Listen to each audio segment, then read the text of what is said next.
Hey, check this out. Does this pebble look like a face to you? Especially with that red dot in the middle.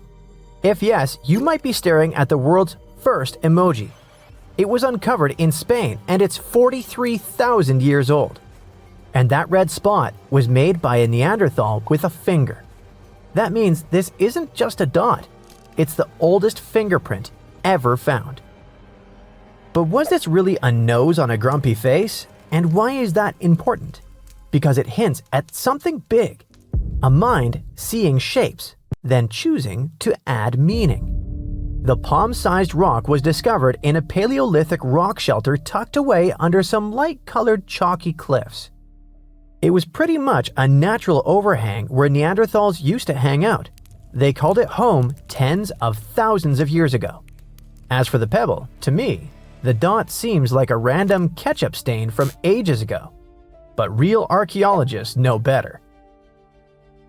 The neat placement instantly caught their attention. After running tests, they determined that the stain wasn't natural. It seems intentional, not random. Their guess? Someone thousands of years ago may have dipped a fingertip into a mix of ochre pigment and water, then pressed it onto the stone, leaving a tiny prehistoric stamp.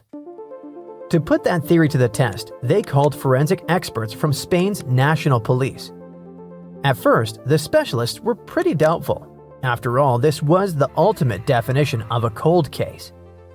But with multispectral imaging, which lets scientists study surfaces under different wavelengths of light, something amazing popped up: clear fingerprint ridges.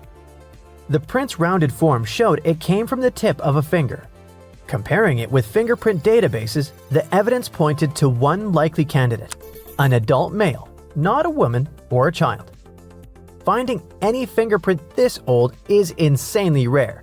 Pigments usually fade, rocks erode, and time wipes away delicate details like ridges.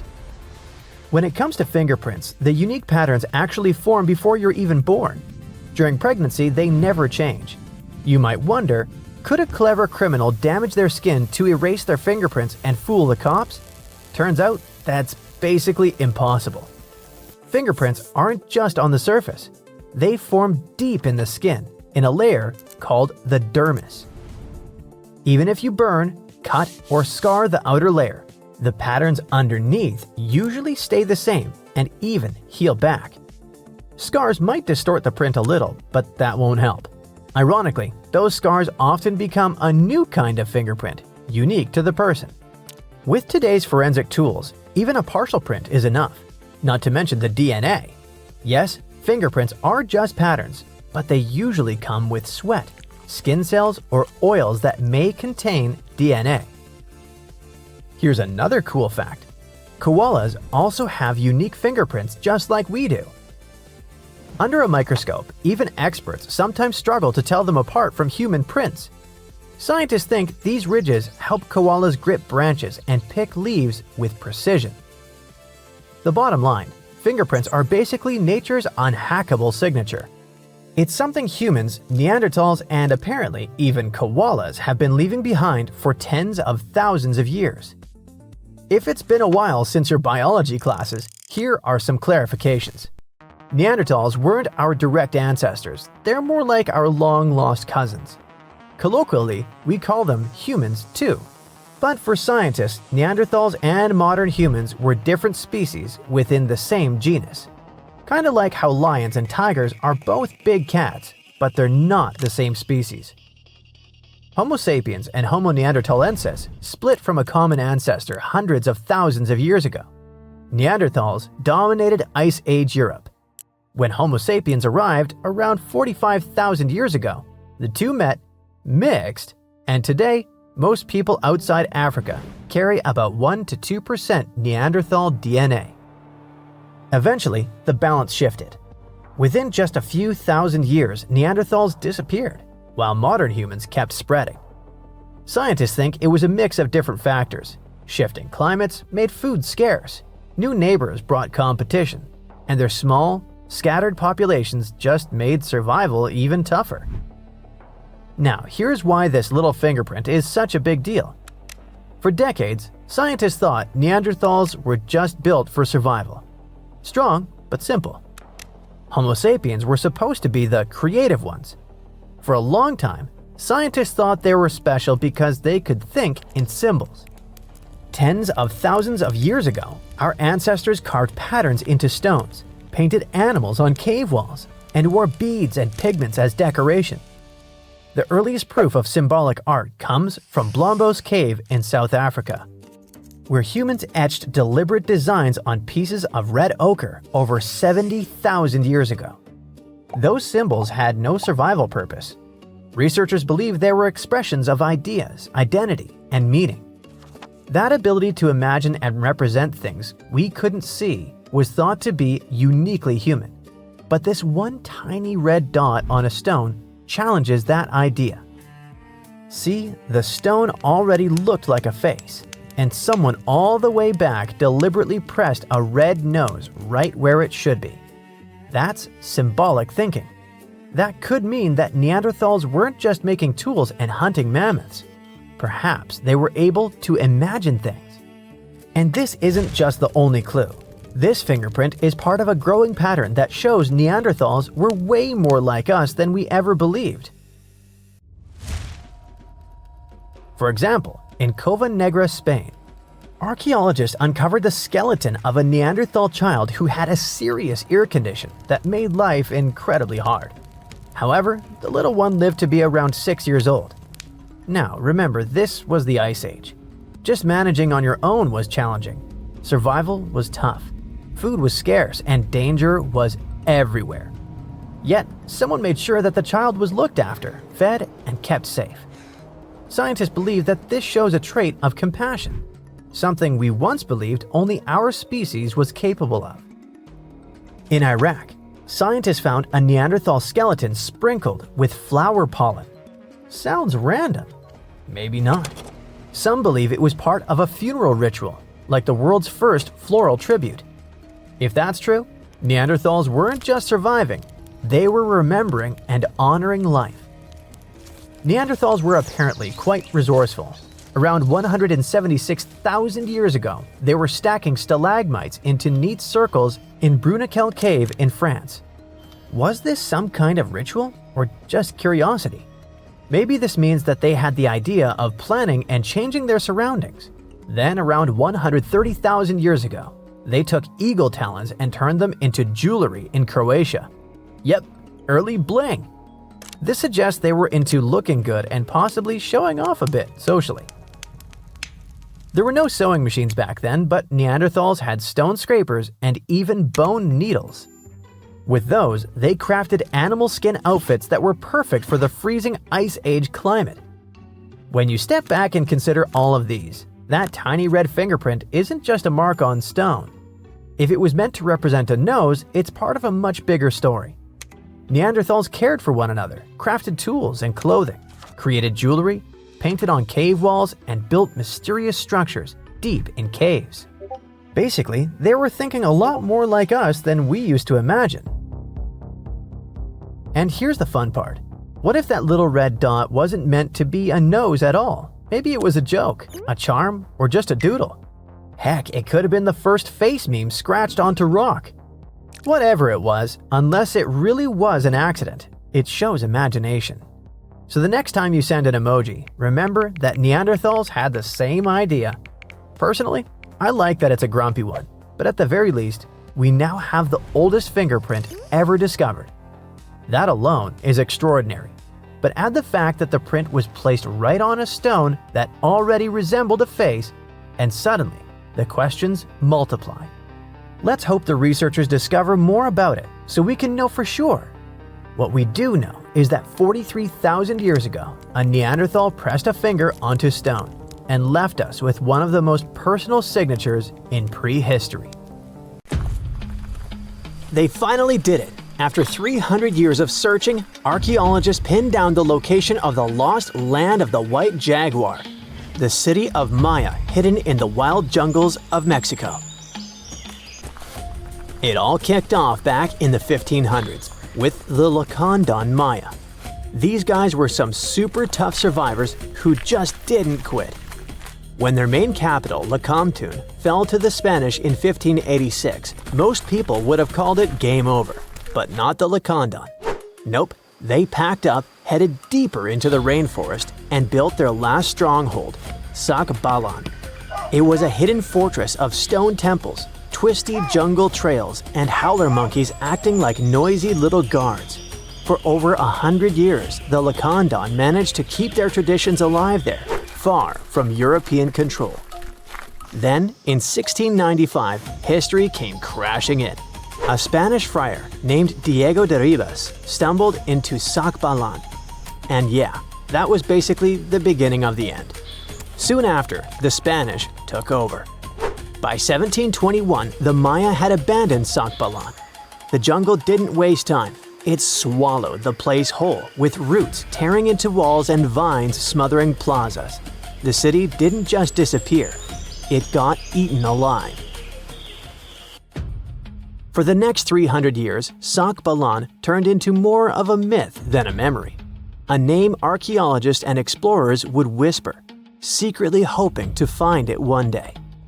Plenty of expeditions tried to track it down, but the rainforest is sneaky. Every path looks identical, maps fall apart in the humidity, and even GPS can't cut through the thick green ceiling. It was like looking for a needle in a haystack, except the haystack was alive, covered in thorns, and yeah, crawling with jaguars that would happily make you lunch. So how did the scientists crack the mystery? One word: a letter from the 17th century. The letter by Diego de Ribas described all the routes, rivers, and trails leading to Sac Balan. It showed in every detail the journey of the soldiers who walked 4 days to the Lecompton River after leaving Sac Balan. Then they sailed for 2 days and arrived at the church El Encuentro de Cristo, left their canoes, and continued on foot to Lake Petén Itzá in Guatemala. This was already detailed enough, but the scientists needed to pinpoint the exact location with geographic information systems. They took into account vegetation layers and how much each person was carrying to map an approximate range where Sac Balan should be. They fed this information to GIS and calculated where the city should be. And bingo, it worked. Archaeologists traveled through the jungle and found stone temples rising like broken teeth from the earth. There were also some tools and ceramics, and a Spanish church right in the middle of the ruins. The discovery isn't just about cool ruins, it rewrites history. For decades, people assumed the Lacandon simply scattered after Lecompton fell, but Sac Balan proves they regrouped, fought, and preserved their culture for over a century more. It's like discovering the final chapter of a book we thought ended too soon. There's also irony here. The Spanish friar who revealed Sac Balan helped doom it. Yet his letter, centuries later, also helped save its memory. Today, the ruins sit inside a biosphere reserve, protected by the same jungle that once hid them. Tourists can't just waltz in. It's raw, tangled, alive. The city breathes again, but on its own terms. Scientists just uncovered another lost city, buried under the thick jungles of Mexico. It had been hiding there for 600 years. The place is called Gengola, and it's massive, about 360 hectares with more than 1,100 buildings, 2.5 miles of defensive walls, its own network of roads, and a super organized city plan. Because it was so deep in the jungle, you'd never realize how huge it really was unless you spent years hiking through it. But modern tech swooped in to save the day, using LiDAR, a kind of laser scanning tool. Researchers flew over the site, and in just 2 hours, they had a full 3D map of the entire city. Gengola was built sometime between 1350 and 1521, back in pre-Columbian times, and it used to be buzzing with life. It was a major hub for the Zapotec people, who had been around in the region since about 600 BCE. Families there lived in homes with big central patios surrounded by rooms, and as they got new members, they just add more rooms and stretch their houses out. They even used the mountains around them as natural walls and channeled mountain water for drainage. A lot of their buildings are still standing. which is wild considering how much time has passed. By the late 1400s, the Zapotec were real powerhouses along the Pacific coast. They even fought off the Aztecs, who were constantly trying to expand. At Gengola, they survived a brutal 7-month siege. But even though hiding in the mountains kept them safe, it wasn't perfect. They didn't have enough fresh water or farmland to feed everyone. Just 12 miles away, the smaller city of Tehuantepec had what they needed. So the Zapotec moved there right before the Spanish arrived in 1521. What the scientists have seen so far is just scratching the surface. That LiDAR scan revealed more than 1,000 buildings, and archaeologists are planning years of research to figure it all out. Instead of digging everything up and risking damage, they'll use advanced scanning tech to keep studying the city safely. Alright, now let's hop across the world to Egypt, where archaeologists stumbled on a whole lost city called Imet, tucked away in the eastern Nile Delta. The place was buried under layers of mud, water, and time, hiding in a swamp that's been shifting and changing for thousands of years. Scientists first noticed it from way up high in faint little clusters of mud brick foundations in satellite images. The shapes looked shaky and ghost-like, but too neat to be natural. So they followed the patterns down on the ground, started digging, and the city started coming back to life. They found multi-story tower houses, basically mini skyscrapers of the ancient world. They had multiple floors, thick foundations, and could handle some serious weight. That kind of vertical living is super rare in Egypt, especially outside the Nile Delta. It showed that people in Imet weren't just spreading across the land, but stacking upward, which means the city was packed, carefully planned, and way more urban than anyone thought for that time. And it wasn't just fancy housing either. Archaeologists also uncovered a grain processing center with paved work areas, animal pens, and organized spaces for food production. Clearly, this was a city with a real economy running behind it. Not far from there, they spotted a ceremonial road that once led to a temple for Wadjet, Imet's patron deity. But later on, other buildings got plunked down over the road, which shows that Wadjet's worship faded over time. Still, the ruins coughed up some amazing relics, a green faience little funerary figurine, and a stela showing Harpocrates perched on crocodiles and gripping snakes. He was the Greek spin on Horus, deity of silence, secrets, and the newborn sun.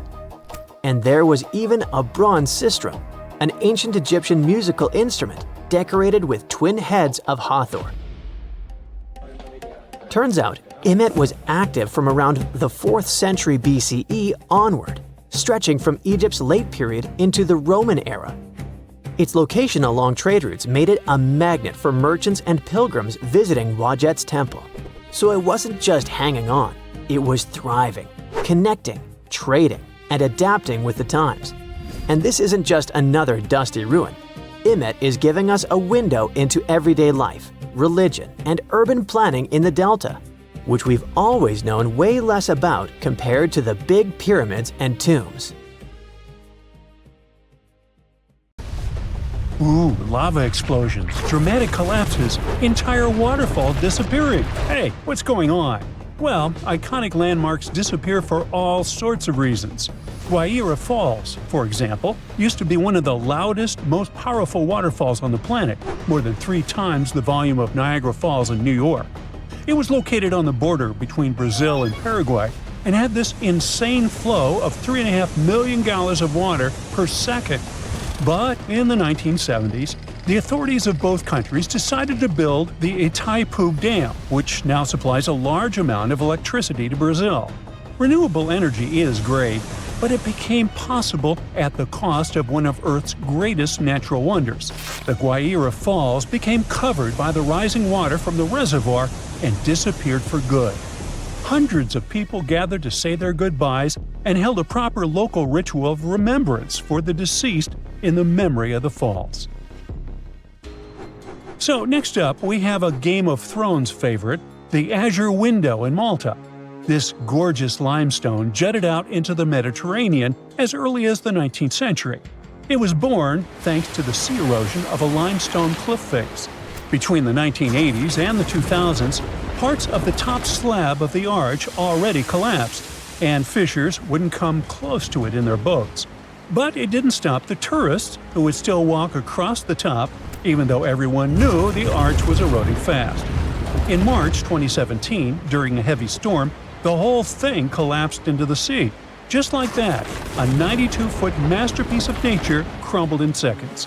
Now, no one was hurt, but the island of Gozo lost its most famous landmark forever. Now, only underwater divers can admire the ruins. Our next destination, the pink and white terraces of New Zealand, were natural staircases that formed thanks to mineral-rich water pouring down volcanic rock.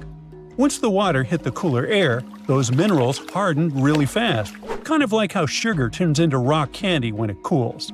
That same process is still happening today in places like Yellowstone, with all those steaming geysers and colorful but deadly hot pools.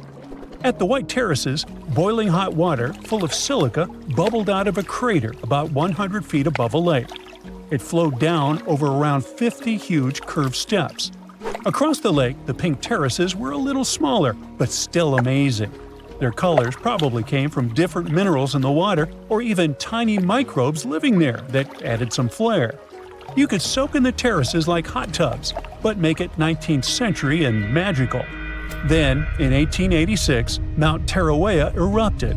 Ash, lava, earthquakes, and the terraces vanished, either buried under layers of ash or sunk to the bottom of Lake Rotomahana. Hey, I got that right.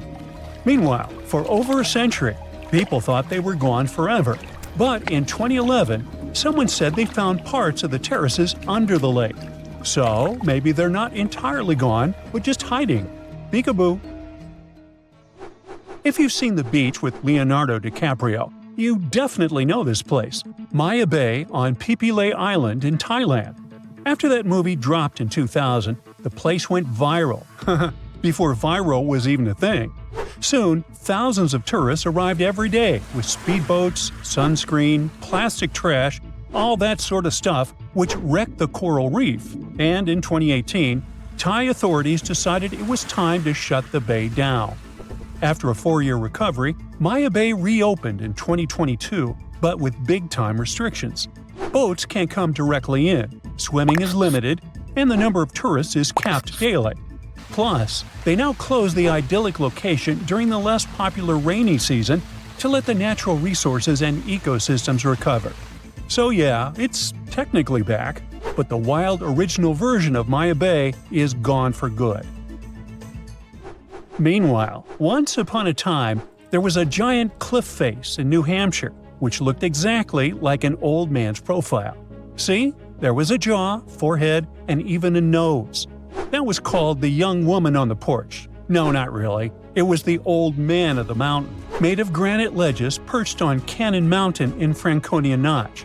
With some severe freezing and thawing after the retreat of glaciers 12,000 years ago, the rock took the shape of that face, 40 feet tall and 25 feet wide. People first wrote about it in the early 1800s, and it became a symbol of New Hampshire. It even appears on license plates and the state quarter. But even with all that public love and many attempts to patch the cracks with steel rods, cement, and chains, the face couldn't last forever. Sometime between midnight and 2 a.m. on May 3, 2003, it collapsed and was gone forever. A geologic facelift, I would call it. Today, you can visit Profiler Plaza and see the recreation of the profile on the cliff across from Profile Lake. Now, the most isolated tree in the world stood alone in the middle of the Sahara Desert in Niger. The tree of Tenere was literally the only tree for 250 miles in any direction. For centuries, nomads used it as a natural compass that helped them cross the harsh desert. Its roots stretched unbelievably deep to reach underground water, and it was staying alive in a place where nothing else could grow. The lonely tree survived desert heat, wind, and droughts for centuries, until a truck driver knocked it down in 1973. Yep, the dunderhead managed to hit the only standing thing in the middle of nothing. Perhaps the driver thought the tree was jaywalking or something. Anyway, you can now see some twisted remains of the tree in a museum, and a metal sculpture stands in its original place. Now, another tree, this time not lonely at all, stood as tall as a 23-story building in Yosemite National Park. You see, at the end of the 19th century, two men managed to cut a tunnel right through the 26-foot base of this giant sequoia. It was all part of a campaign to promote automobile tourism and bring more visitors to the park. And it worked! The Wawona Tunnel Tree became a real tourist magnet. I mean, who wouldn't want to have their photo taken in a car driving through a big tree? But sadly, this beauty fell in 1969 under a heavy load of snow. It was around 2,300 years old at that time. You can still see it in the same spot where it fell. Look up the fallen tunnel tree.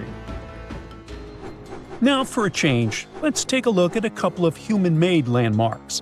New York's current Penn Station does its job pretty well, but the original one was 10 leagues above it when it came to beauty. Built in the fancy Beaux Arts style, it had massive domes, tall archways, and elegant columns. It used to welcome over 100 million travelers every year, especially in its heyday during the mid-1940s. But things changed. By the late 1950s, people were flying more and driving on the brand-new interstate highways, rather than by train. Then, in 1962, the city decided to build a new Penn Plaza and the Madison Square Garden Arena. Just 1 year later, they tore down the original Penn Station so they could squeeze a smaller version underground. The New York Times called it, quote, a monumental act of vandalism against one of the greatest landmarks of that elegant Roman-inspired era. Now, back on the Pacific Coast, the Sutro Baths opened in San Francisco in 1896.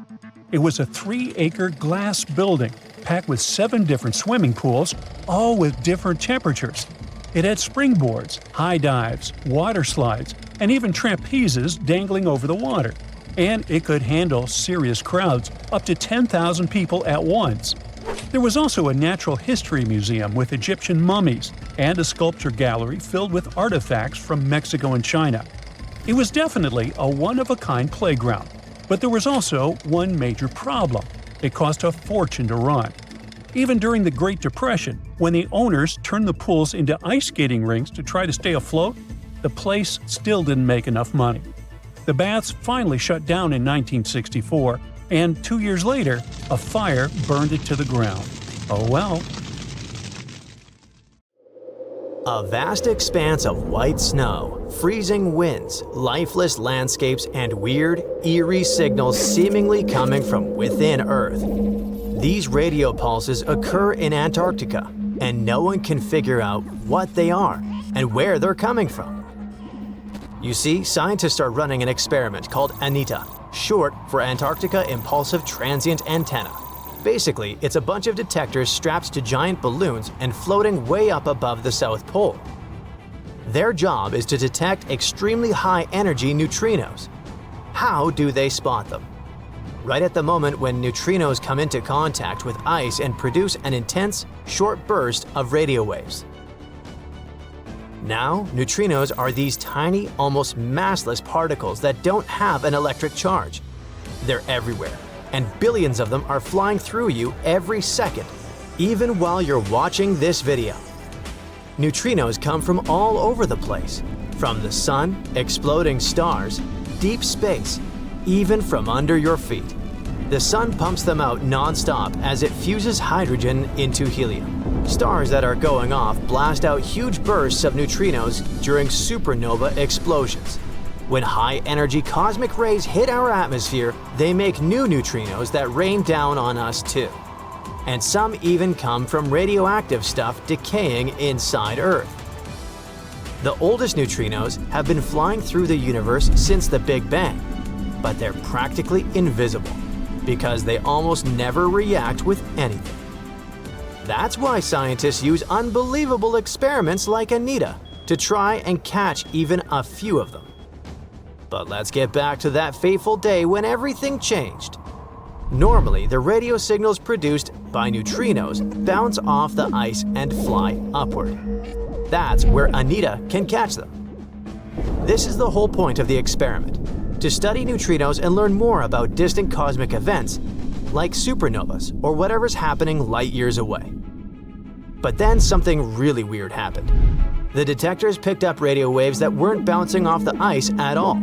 They looked like they were coming from below the horizon, from under the ice. Now, this shouldn't even be possible. According to everything we know about physics, signals can't just travel upward through solid rock and ice. One of the researchers, Stephanie Wiesel from Penn State, also said that those radio waves were coming in at super steep angles, like 30 degrees below the surface. The only way that could happen is if the signal had passed through thousands of miles of solid rock before hitting the detector. But if that were true, the rock would have completely absorbed it. So something just didn't add up. The team ran all the numbers and still got no clear answer. But for them, it was an interesting problem, since they didn't actually know what those anomalies were. What they did know was that they were probably not neutrinos. That's because if the team does detect a neutrino, that means it's traveled an insane distance without bumping into anything, possibly all the way from the edge of the observable universe. So, whatever Anita has picked up, it's not behaving like anything scientists have seen before. It might mean there's some totally new type of particle out there, or maybe something else is going on that we just don't understand yet. They publish the findings in physical review letters, but the mystery remains unsolved. No one really knows what's going on under that Antarctic ice, just that something out there isn't playing by the rules. Now, if scientists actually manage to detect and trace where those crazy fast particles come from, they can learn tons of stuff about the universe. Way more than even the biggest, most expensive telescopes allow us to see. You see, neutrinos basically zip through space almost at the speed of light, barely bumping into anything. It means they can carry untouched data about events that happened millions or even billions of light years away. That's why Wiesel and a bunch of other researchers around the world have been building these insanely sensitive detectors to catch neutrino signals. Even the tiniest ones are super important, because in this field, one tiny blip of data can hold a treasure chest of information. So, researchers have been designing setups in both Antarctica and South America to catch these rare particles. Anita is one of those detectors, and Antarctica's the perfect spot for it. There's hardly any radio noise, there are no cities, no traffic, and no random interference. The setup is actually pretty cool. They attach a cluster of radio antennas to a giant balloon, send it a few dozen miles up into the sky, and make it float over the endless stretches of white ice. From up there, it points downward, listening for faint radio signals coming from deep inside the ice. When one of those super rare neutrinos, specifically a tau neutrino, hits the ice, it creates another particle called a tau lepton. That lepton then shoots out of the ice and starts breaking down, losing energy and turning into smaller bits. That decay process gives off what's called an air shower, kind of like a spray of invisible sparks flying through the air. If we could actually see those air showers with our eyes, they'd look like someone waving a sparkler through the dark, bright streaks trailing behind as it moves. Studying the direction and pattern of these signals, the ones from the ice showers, and the ones in the air showers, scientists can figure out where the original particle came from. Usually it's super precise, kind of like bouncing a ball off the ground. You can predict where it'll go. But these weird new signals don't bounce the way they're supposed to. The angles are all wrong way steeper than anything the models can explain.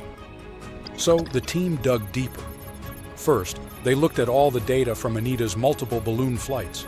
Then they compared it against tons of computer simulations of cosmic rays and neutrinos and filtered out all the usual background noise.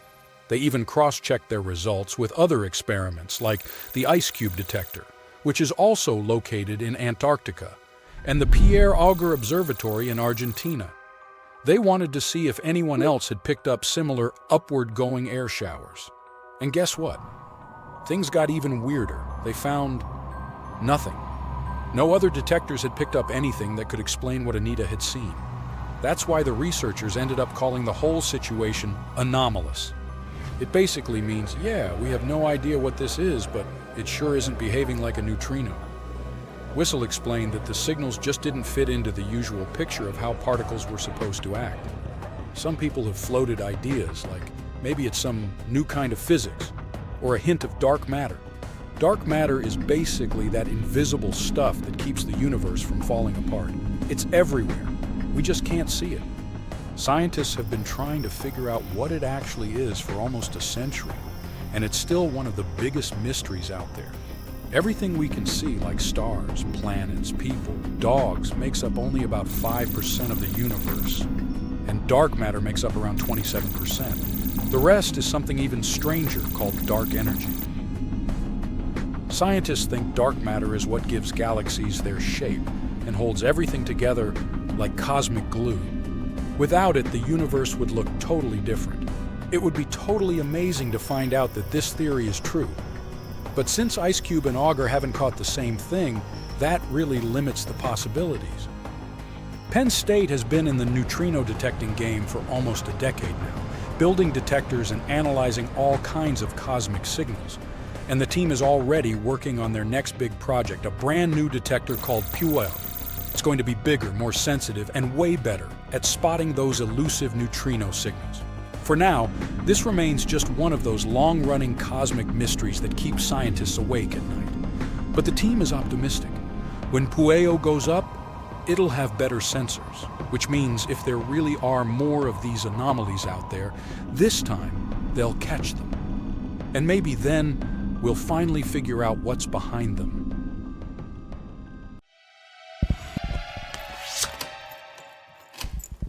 In Colombia, people saw a small round object floating in the sky which then fell to the ground. They recorded it on video and picked it up. It turned out to be a strange round metal sphere. There were no turbines or propellers on it, which are common for drones. Plus, according to eyewitnesses, the sphere was cold after it fell to the ground. It weighs only 4.5 pounds, which is twice as light as a bowling ball. But the most interesting thing is what was written on it. Unknown symbols resembling the runes and writings of ancient civilizations, like those from Mesopotamia. With the help of AI, a researcher managed to decipher the mysterious inscription, and this is what it read: "The origin of birth through union and energy in the cycle of transformation, meeting point of unity, expansion, and consciousness, individual consciousness." What?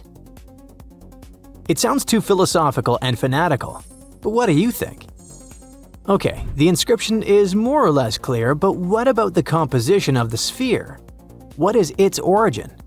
Its design differs from standard production methods since it has no welding seams and joints. Using X-rays, scientists saw the interior of the sphere. It turned out that the sphere consisted of 3 layers and had 9 to 18 microspheres inside, depending on different sources. All of them were located around the core. Obviously, many people started to claim that this was some kind of unknown technology from another planet. How it floated and why it turned out to be cold is unknown, but let's be honest. If it was really some unknown mysterious object from space, then the whole world would already be talking about it. The sphere looks like an art object or something like that. And all these tricks with hovering as well as the encrypted message seem to be part of some kind of performance. Most internet users have the same opinion, by the way. What do you think is the point of this project? Perhaps the artist wanted to show how easy it was to make people believe in extraordinary things. Or if you read the deciphered words attentively, it looks like a philosophical message encouraging us to stop ruining the planet and claiming that progress and nature must unite. But how did it fly? Perhaps the artist or someone else drew a flying sphere on a computer and added it to the recorded video and then threw it on the ground. To be honest, the sphere from Colombia is not very surprising, unlike these small spheres that were found in a 3 billion-year-old rock. It happened in South Africa in the 80s. Mysterious spheres similar to tiny cricket balls are called Klerksdorp spheres. They have a smooth surface and tiny lines running through the center. They look like they were created by some ancient cave human, but the only catch is that 3 billion years ago, there were no humans. There weren't even any dinosaurs. So who or what created these things? Many pseudoscientists say that the spheres were created by extraterrestrial civilizations. An employee of the museum where they were kept even said the spheres spun on their own. How was it possible? A thorough analysis revealed the truth. The answer was simple. The creator of the spheres is nature. These things are called concretions and are found in various places around the world. The small balls are made up of various minerals and rocks. But how does nature create them? There's a small grain of sand inside the stone. For millions and billions of years, water with minerals envelops this grain in layers, and thus, a small ball is formed. And these lines on the sphere are the traces of the stone inside which this sphere grew. But how did they roll in the museum? Very simple. Round objects can roll with the slightest push. Not far from the place where the museum is located, people mined gold. It probably caused small earthquakes, and the shaking of the ground made the spheres move. So, nothing strange here. But if these little spheres were moving and making weird loud noises, it would be pretty creepy. Fortunately, there was no such thing in the museum. But something similar happened in Jacksonville. A large metal sphere the size of a bowling ball became perhaps the most famous sphere in the world after the Betts family found it at the Fort George Island Forest in 1974. Jerry, Antoine, and their 21-year-old son Terry were walking in the woods around their private property when Terry found a mysterious metal ball. He thought it was a beautiful souvenir, so he took it with him. The strange artifact stayed in the house like a trinket. No one paid any attention to it until Terry started playing guitar. At that moment, the sphere rolled on its own. Or not. You'll find out later.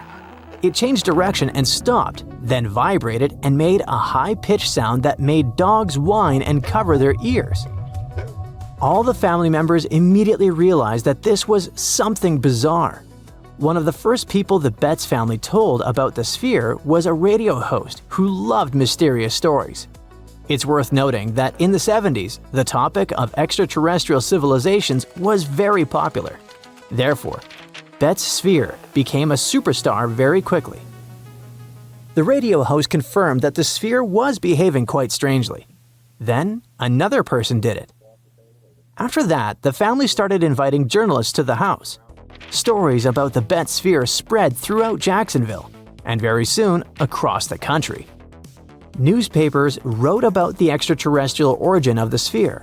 Journalists interviewed the members of the Betts family. People seemed to be going crazy because of this story.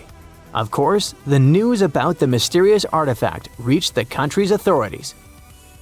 The US Navy decided to take a look at the Betts sphere to make sure it wasn't their technology. But what if it was some kind of secret development that fell out of a plane and ended up in the hands of civilians? Fortunately for the Navy, this theory turned out to be false.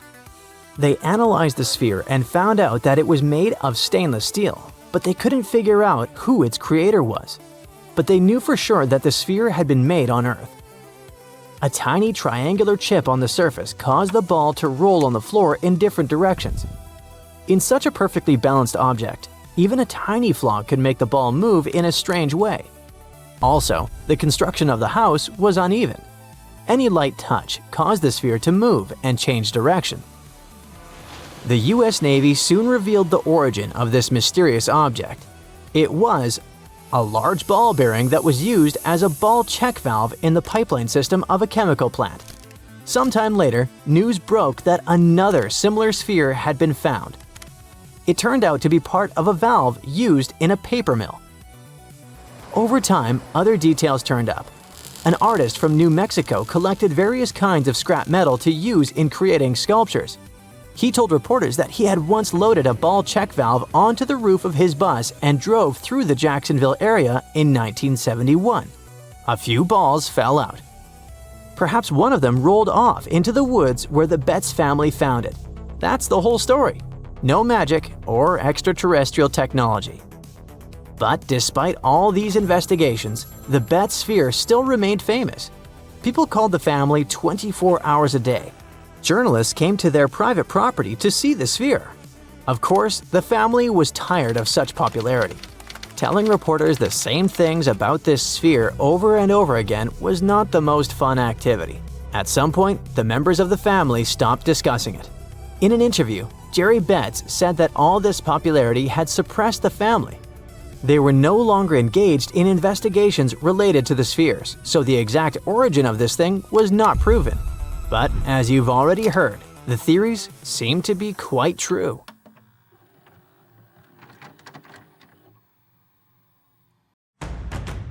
You're probably familiar with the saying, X marks the spot. It comes from pirate lore and adventure stories often linked with treasure maps.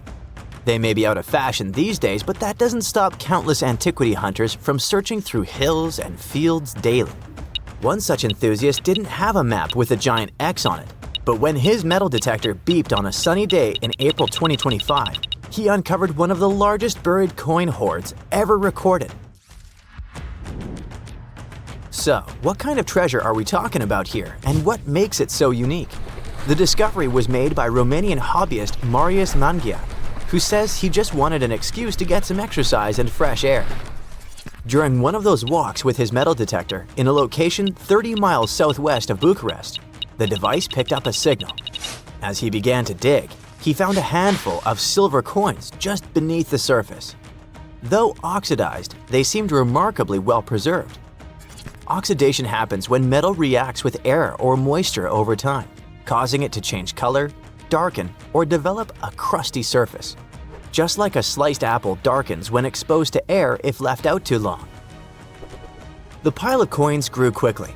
Soon, it was obvious they were all packed into a ceramic jar. The final count was nearly 1,500 silver denarii, Roman coins likely buried around 1,700 years ago. However, these denarii date from the reigns of emperors Nero to Marcus Aurelius, covering over a century during the Roman imperial period, which means they're almost 2,000 years old.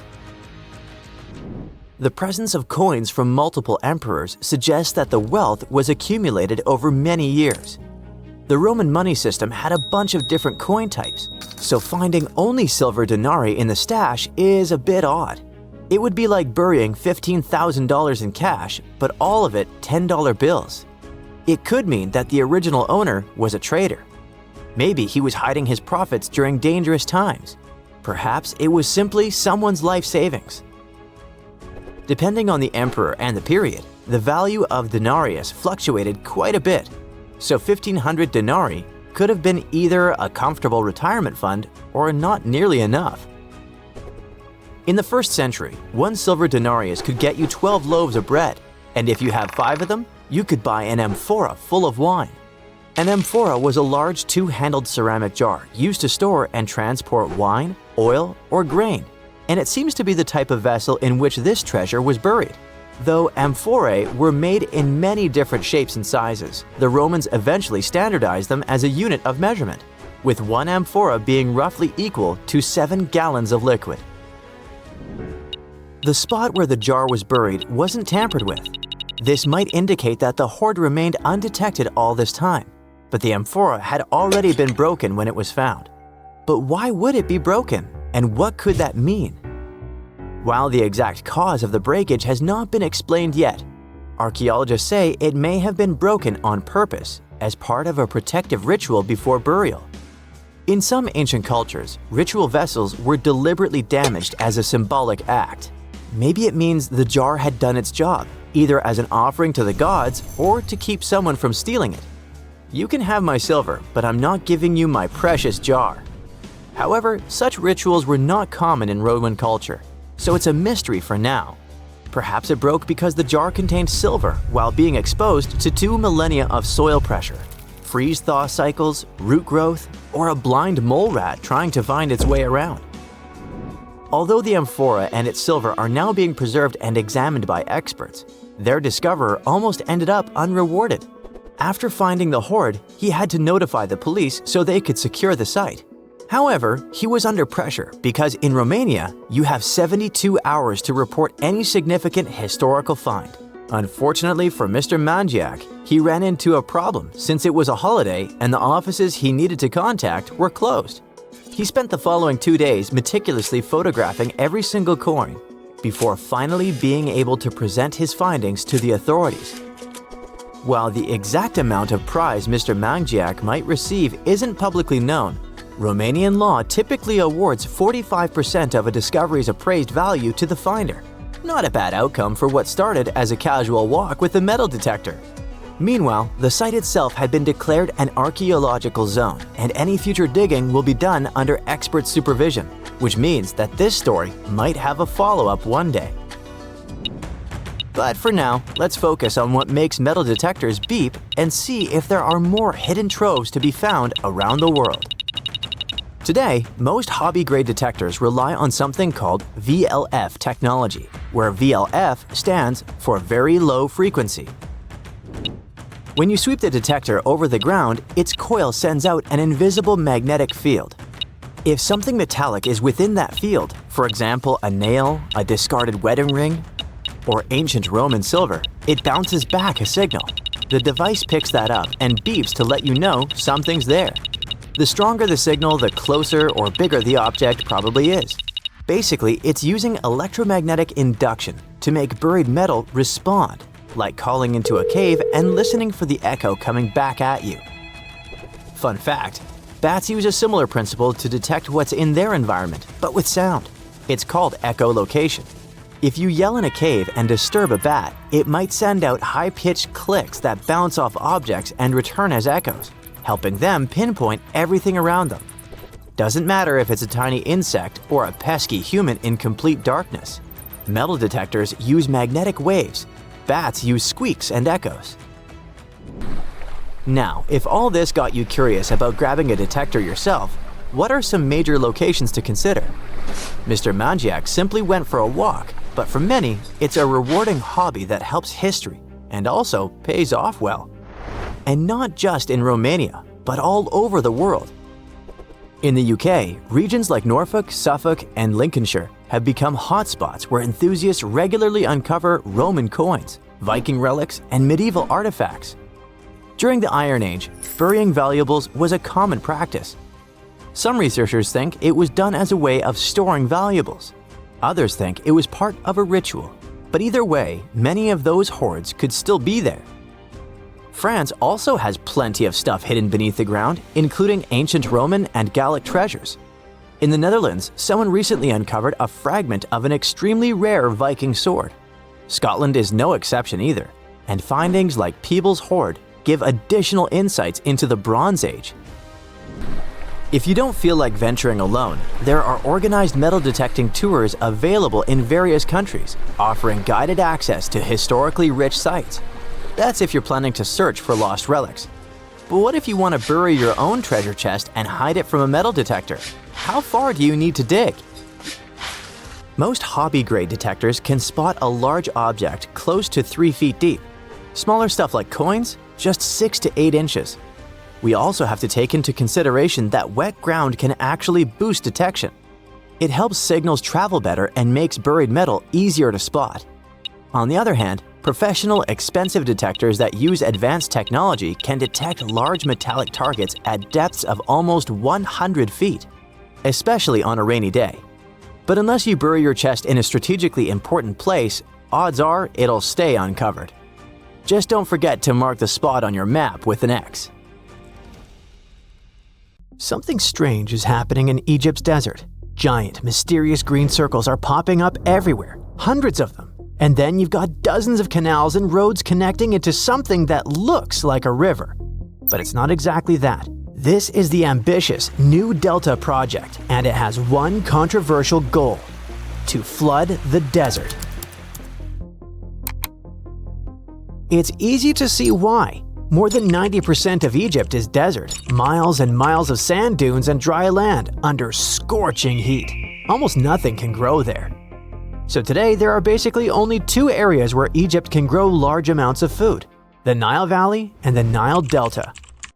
Together they cover only about 5% of the country's land, but their crops feed about 99% of Egyptians, and that's becoming a real problem because Egypt's population keeps growing. By 2050, estimates say their population will grow by about 40 million people, reaching nearly 160 million. The Nile Valley and the Nile Delta just won't be enough to handle that kind of demand. See the problem here, right?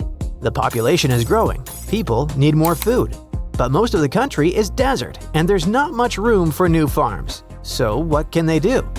The easy solution is the same one you use when your fridge is empty. You order in. Egypt does that too. They buy huge amounts of food from other countries. But importing food is expensive and time-consuming, so they need to create more space for farms. And they need it fast. That's where the New Delta project comes in. This is a massive agricultural plan meant to turn parts of the desert into green fields. The idea is to move water and farming west of the Nile, and if it works, it could expand Egypt's farmland by about 15%. Sounds great on paper, right? But in reality, this plan comes with a lot of controversy. Their idea is to create an artificial river right in the middle of the desert, about 70 miles long. To make it work, they're building tons of roads and canals to support it.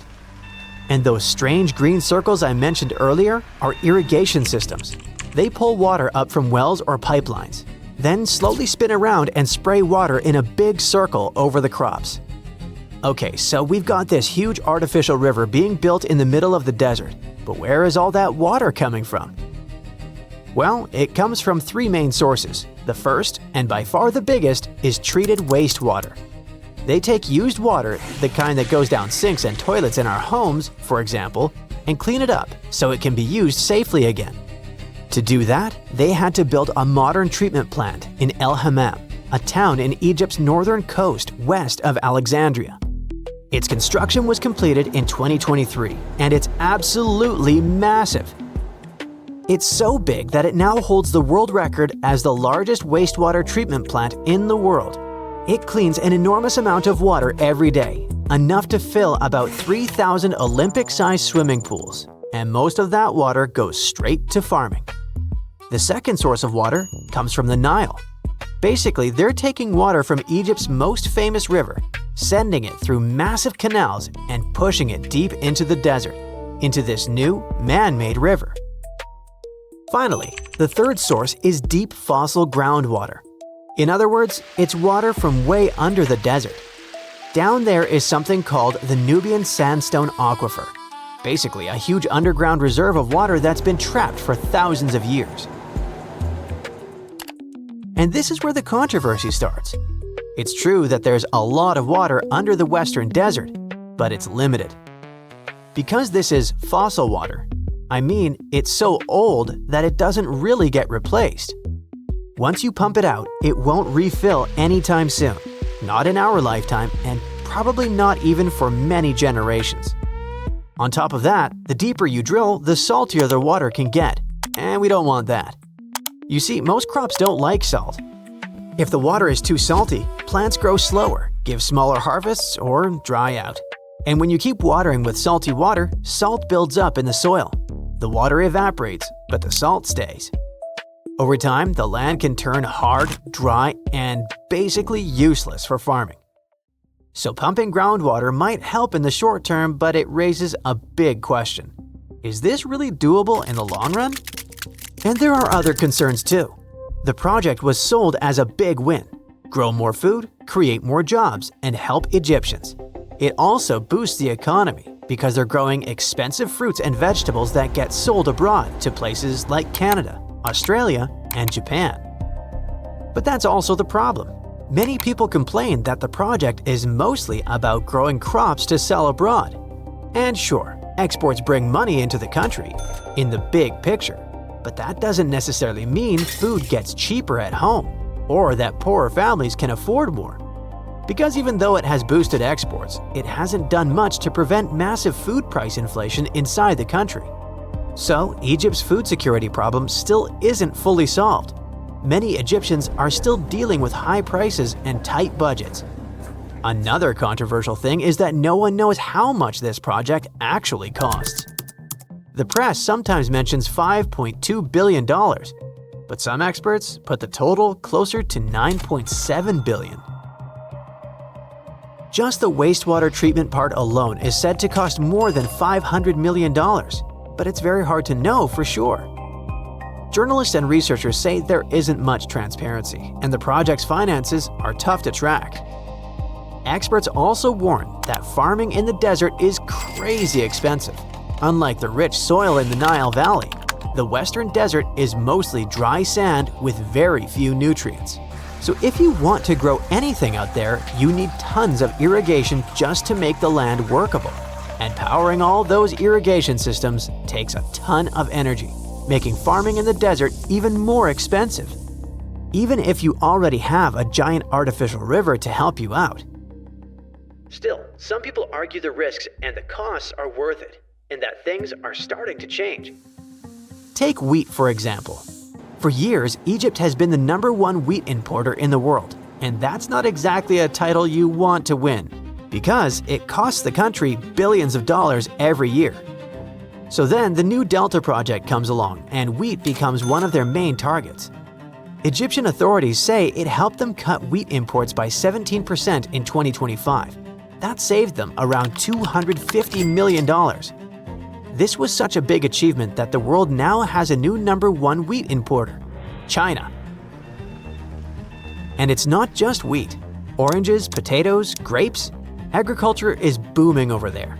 According to estimates, food exports jumped from 5 million tons in 2020 to over 8 million tons in 2024.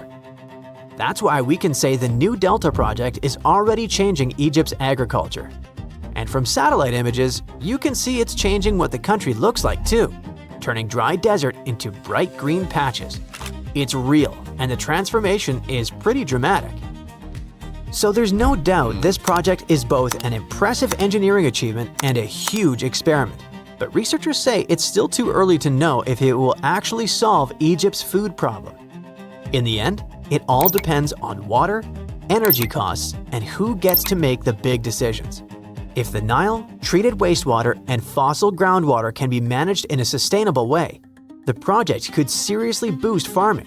And if not, it could drain precious water, make the gap between rich and poor even bigger, and leave behind an expensive footprint on the desert. Thanks to sci-fi, we usually imagine extraterrestrials as smart beings with huge heads walking on 2 legs. But if life really exists out there, it could look like, well, anything. From an upside-down nightmare to a weird water creature looking like it was drawn by a toddler. But we don't need to travel across the universe, just back in time. Because a long time ago, Earth already had a creature like that. This is the story of the Tully monster, one of the most bizarre creatures that scientists still can't explain. Around 310 million years ago, Earth was a drastically different place. Today, our continents are scattered like pieces of a broken plate, but back then, during the Carboniferous period, the planet had one supercontinent, Pangaea. That was more than 200 million years before a T-Rex was chasing down a Triceratops. Huge areas were covered in warm, shallow seas and swampy coastlines, with thicker air and higher oxygen levels. Oceans were filled with creatures that never made it past evolution's experimental phase, like this little guy. At one point, the area that's now Illinois was just shallow coastal waters and muddy shores. Sediment from rivers often buried marine creatures, and sometimes trapped them in iron-rich nodules before they could rot away. That's how soft-bodied animals, which usually don't leave fossils, were preserved in detail at a spot known as Mason Creek. Every single Tully monster fossil we know of comes from this one place. It's entirely possible that these strange creatures were swimming all over the prehistoric world. But this could be the only graveyard that had the needed chemistry to preserve their bodies until we found them. But wait, what exactly is this thing? Well, first off, it was named after Francis Tully, the Illinois fossil collector who first found it and brought it to scientists. And second, it wasn't a monster, that's for sure. The animal was pretty small, usually only about 3 to 14 inches long. It had a soft, swimming torso shaped like a thick worm or a slug without any hard shells or bones. But its front end was both the coolest and the weirdest part. It had a long, flexible nozzle sticking out of its face, almost like a vacuum hose, except at the end of that hose was something resembling a claw. The snout itself wasn't rigid. It could extend and bend, similar to how an elephant uses its trunk, or how an octopus reaches with an arm. So instead of biting prey directly, it probably reached out with its face tentacle, grabbed a snack, and pulled it in. Its eyes were another weird, one-of-a-kind feature. They were positioned on a stiff horizontal bar extending from its head, with one eye at each end. This setup gave it a wild field of view, similar to how a periscope or side-mounted cameras can help you see more. Most animals fall into two groups, vertebrates and invertebrates. Vertebrates have a backbone like fish, dinosaurs, dogs, and us humans. Invertebrates don't, like worms, snails, and insects. The Tully monster is one of the rare cases where scientists still argue what it was. When scientists look at the fossils, they see a pale stripe running down the middle of the body. One group says that's just a gut line, which would put the Tully monster in the squishy invertebrate camp, meaning it was a weird swimming slug. But another group claims that it was a notochord, a kind of primitive stiffening rod that evolves into a spine. If they're right, that would make the creature a vertebrate, a distant cousin of fish and even us. Basically, all of this makes the Tully monster a mix of a fish, a worm, and a crab, something never found since. Based on that soft, squishy body and little stabilizer fins, we know the Tully monster wasn't exactly racing other fish. It wasn't fast like a shark. It was more of a slow-motion cruiser. It probably drifted through the water using that long snout to poke around in the mud for jellyfish, sea cucumbers, or maybe even some rotting stuff. Despite its scary-looking claw and eyes, we can't tell for sure if it was a predator. The Tully monster was pretty well adjusted, so we don't know why it went away. If we look at the fossil record, this creature had disappeared way before the massive extinction events wiped out the dinosaurs or the earlier marine life. There wasn't an asteroid or a volcano involved. Perhaps it vanished because its home wasn't the same anymore. Remember, the Carboniferous period was a wet, swampy world. But as time went on, Earth's climate shifted. Tropical estuaries dried up and the chemistry of the water changed. This probably caused Tully's specific playground to disappear. As far as we know, the monster left no genetic heir. Usually, if an animal goes extinct, it leaves behind a cousin or a descendant that evolves into something else. Dinosaurs left us birds. Ancient fish left us, well, modern fish. But the Tully monster remains unique. There's nothing alive today that looks remotely like it. And that's exactly why scientists are still pulling their hair out trying to classify it. We aren't confused because we're missing the pieces. In fact, we have over 2,000 fossils. We're confused because we have nothing to compare it to. And who knows, oceans are largely unexplored, so we might run into some new creature eventually that will add new pieces to the evolutionary puzzle. The Tully monster might be the captain among the weird prehistoric swimmers, but it definitely wasn't alone. If we look back at the fossil record, especially during the Cambrian and Permian periods, we'll find a whole gallery of evolutionary experiments that look like they were designed by a committee of ETs. For example, we had hallucigenia, our upside-down creature. When scientists first found fossils of this tiny worm-like creature, they didn't know which side was up. On one side of its body, they saw long, sharp spines. On the other, they saw soft, stubby protrusions. They assumed the tough parts were legs and the soft protrusions were tentacles on the animal's back. Years later, better fossils revealed it was actually the other way around. The whole animal was put together upside down. The spines were like defensive spikes sticking up, and the softer parts were actually short legs meant to touch the ground. In other words, it wasn't walking on stilts at all. It had been upside down the whole time. Then there was Opabinia. This thing looks like a shrimp that got extremely confused. Most animals are happy with 2 eyes. Spiders have 8, but Opabinia decided it needed 5 for some reason. 5 mushroom-shaped eyes found out on its head, giving it a 360-degree view of the world. And if that wasn't enough, it had a long, flexible nozzle sticking out of its face, kind of like that of the Tully monster.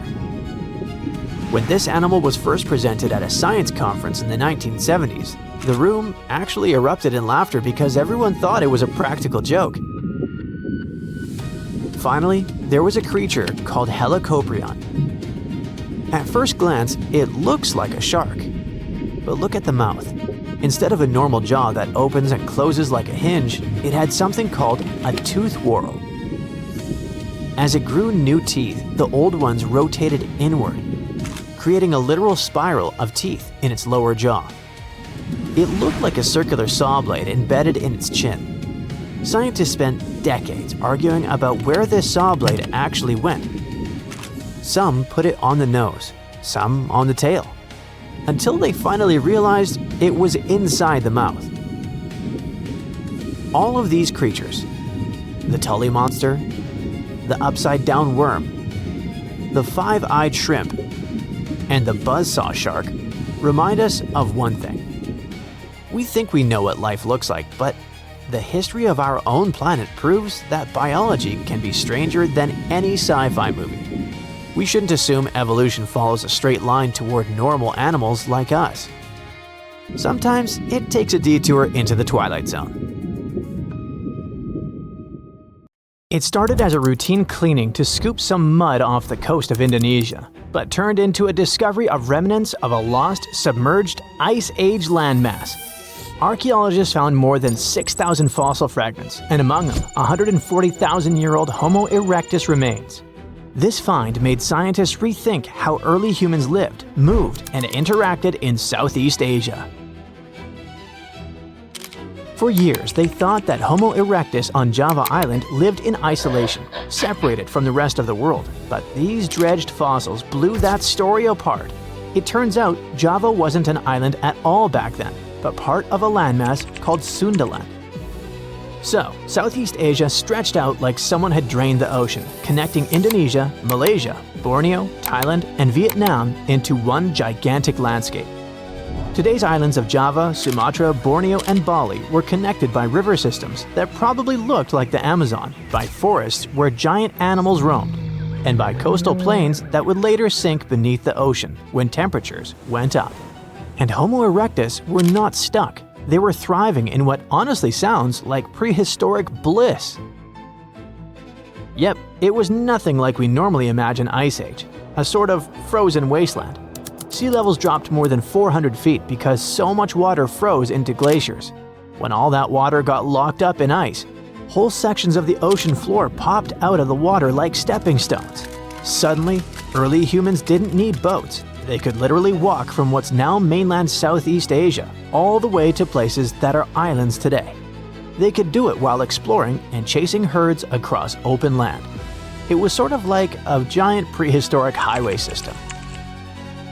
That giant highway matters because it completely rewrites how early humans moved around.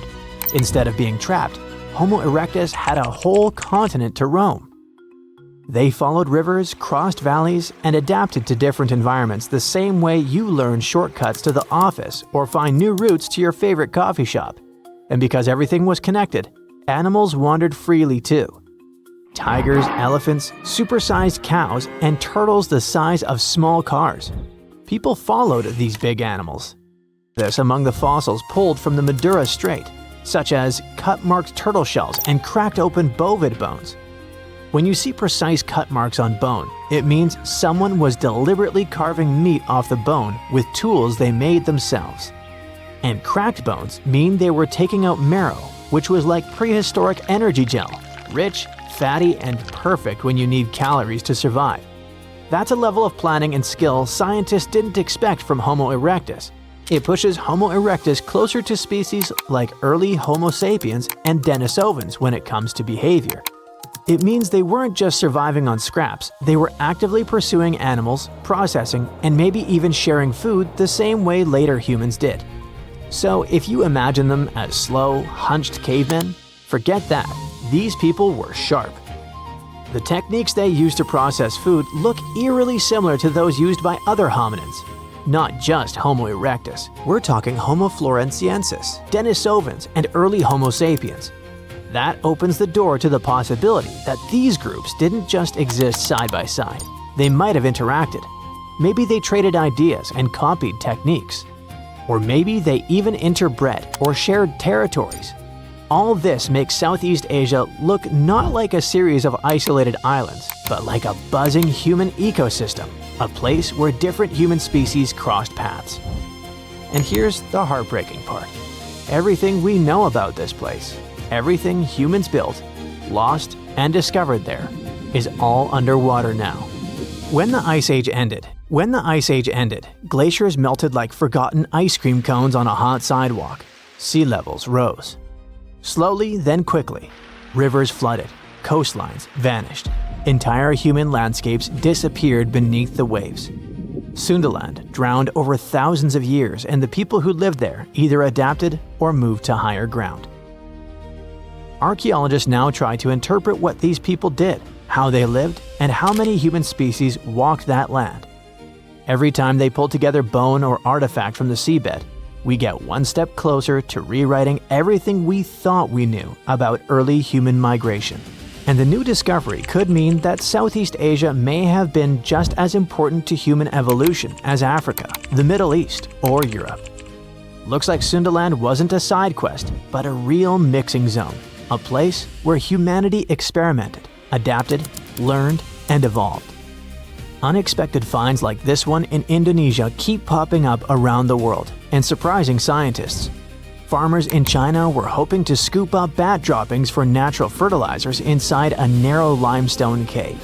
But instead, they spotted pieces of fossilized bone that looked suspiciously like parts of a human skull. This skull turned out to be ridiculously old, around 300,000 years old. Scientists eventually named the fossil Maba 1. The discovery happened way back in 1958, but ever since then, nobody could agree on which ancient human species this skull belonged to. During the late Middle Pleistocene, the world was basically a crowded highway of different ancient human species wandering around. Or just maybe, Maba 1 came from a species we've never met before. The big issue was that researchers only found part of the skull, no jaw, no other bones. So it was like trying to solve a giant puzzle with half the pieces missing. For ages, scientists guessed it might be Neanderthal. But now they've used micro-CT scanning, which is like an X-ray superpower that lets you peek inside fossils without breaking them.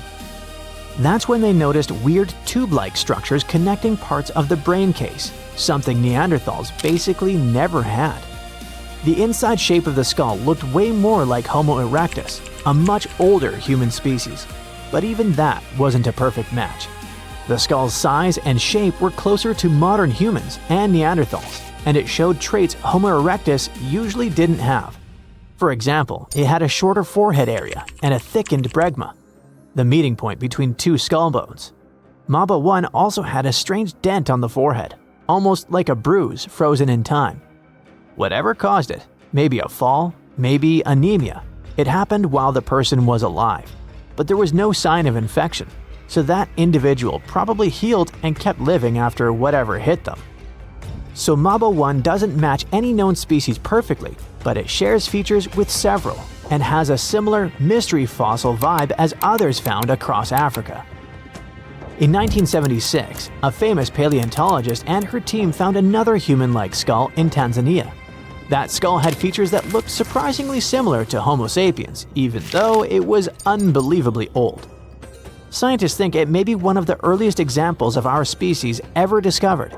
That means this skull could help solve one of science's biggest questions. When exactly did Homo sapiens first show up? The sediment layer where that skull was found goes all the way back to the Middle Pleistocene. That's way earlier than what old textbooks used to claim about when modern humans appeared. And then there's the skull that turned up in Zambia's Broken Hill ore mine. Miners literally stumbled on it, plus a few other bones, completely by accident. Scientists started calling it Rhodesian Man, And at first, everyone thought it might be the big missing link between Homo erectus and Homo sapiens. But with newer research tools and better dating methods, they discovered it's around 299,000 years old and probably belonged to someone from the species Homo heidelbergensis. Every new fossil acts like a missing puzzle piece on the giant, chaotic story of human evolution. Each one helps scientists connect species that once seemed unrelated, redraw family trees, and rewrite chapters of our past we didn't even know were wrong. For centuries, the whole world was wondering how the giants of Easter Island moved around. Maybe powerful chiefs ordered big groups of workers to haul them. Or the elite controlled special statue-making quarries. But now we finally know the people of Rapa Nui didn't drag their moai statues into place like lifeless logs. They made them walk. Scientists looked at nearly 1,000 moai, checked their shapes, proportions, wear patterns, and the gentle forward lean and curved base that many statues have. And then it struck them. Those details weren't accidents, but engineering. The forward lean shifts the center of gravity, and the curved base lets the statue pivot like a pendulum. Once the motion starts, inertia helps carry each step. Think of it like walking an enormous stone toddler using ropes and balance. To prove this right, the research team built a 4.35-ton replica. The real statues were around 13 tons, and some weighed up to 80 tons. With 18 people on the ropes, they walked the statue about 300 feet, about the length of a football field, in 40 minutes. That's faster and easier than dragging something flat across logs or rollers. The old roads of Rapa Nui also help the process. They're about 14 feet wide, and the way they curve inward makes them perfect to keep a statue steady while it walks forward. Every time the islanders moved a moai, they weren't just walking it, but they were literally shaping the road as part of the job. When you look at the island's landscape today, you can actually see these paths crisscrossing each other, sometimes running side by side like alternate routes. The ancient workers were likely clearing a stretch of ground, moving the statue a bit, clearing a bit more, then rocking it forward again in a specific rhythm. It looks like they spent just as much time prepping the road as they did moving the statue itself. So, the ancient Rapa Nui didn't need thousands of workers or modern machinery, and it all worked with just ingenuity, rhythm, teamwork, and clever design. Their transportation wasn't the only moai mystery. People knew the statues were meant to honor important chiefs, but no one could explain why the ancient islanders picked those exact spots for them. Most of the moai sit right along the coastline, almost like they're guarding the island. So a team of scientists took a closer look at those locations, and the answer turned out to be all about water. Easter Island's volcanic soil is super porous, which means it soaks up rainfall quickly. Because of that, there weren't enough rivers or streams, and the island ended up with very limited fresh water. Hundreds of years ago, the people survived thanks to groundwater discharge. Basically, water stored deep underground in layers of rock or soil called aquifers eventually rises up to the surface on its own. When that water bubbled up near the coast, it mixed with seawater, but the mix stayed fresh enough to drink. The locals collected it right from those coastal spots, and that's exactly where they built the moai. They weren't just decorating the coastline, they were marking the island's most essential source of fresh water. Now, most of the moai bodies were made from volcanic tuff, a soft, easily carved stone, and most of the statues were carved in one quarry inside an ancient volcano. In October 2023, a wildfire tore through the quarry, and everyone who cares about Rapa Nui got really concerned about whether the site would survive future disasters. So when a team of scientists arrived in January the following year, a local community group asked if they could document the quarry, just in case another fire damaged it for good. The geographers jumped at the chance and launched about 30 drone flights over the quarry. Flight after flight, they collected an incredible 22,000 photos. After that, they spent months running those images through computer software that stitched every piece together into a single, hyper-detailed 3D model. Now anyone in the world can explore Ranu Raraku, one of Easter Island's most important quarries, without even setting foot on the island. Of course, the 3D model isn't just an online tour platform. The team noticed that there were several workshops inside the quarry, and carving techniques changed from one site to another. So there wasn't one chief who told them how to do it, but rather each spot worked like its own workshop that was tied to a specific family clan. This could also be another proof that the Moai could move with far fewer people than anyone once believed, probably around 20 to 50. That's roughly the size of an extended family or small lineage group on Easter Island. Most statues were carved while lying on their backs from the top down. In the most common method, the carvers focused on the face first, shaping the eyes, nose, and mouth, and then carved the outline of the head and body around those features. The second method flipped that order. They carved the entire block into the basic shape of a moai first and didn't add any details until later. And in a few rare cases, the carvers went at the stone from the side and worked straight into a nearly vertical cliff, which must have taken some great skill. And just when researchers mapped over 1,000 moai and thought they knew them all, the island threw them a curveball. In the middle of a dried-up lakebed, a place no one expected anything, another statue appeared in 2025. It was the first statue found in a lakebed before, and it might not be the last. For at least 200 or 300 years, the laguna was almost 10 feet deep, so it would be impossible for humans to build or put a statue on the bottom. Scientists think the moai are over 500 years old. It's possible that the Rapa Nui people who built them probably brought the statue here when the lake was dry in the past. The new find turned out to be slightly over 5 feet tall, which is smaller than the other statues on the island. As the region continues to dry out, the lakebed has started revealing what it's been hiding for who knows how long. More statues could be tucked under those thick reeds that grew over the lake for centuries. Now that the water has receded, scientists might be able to use ground-sensing tools to detect what's buried beneath the surface. While researchers keep studying the statues and solving their mysteries, nature is playing against them. A new study shows that by 2080, seasonal waves could push far enough inland to hit some of Easter Island's massive moai statues. These stone giants have stood through everything: harsh sun, relentless wind, pounding rain, lichen slowly creeping across their surfaces, and even wildfires. But rising sea levels already threaten the island's coast, and the moai now face a danger bigger than anything they've endured before. Researchers built a super detailed digital model, a digital twin of a bay on the island's southeast coast. They ran a bunch of simulations to see how different sea level rise scenarios would change the way waves move through the bay.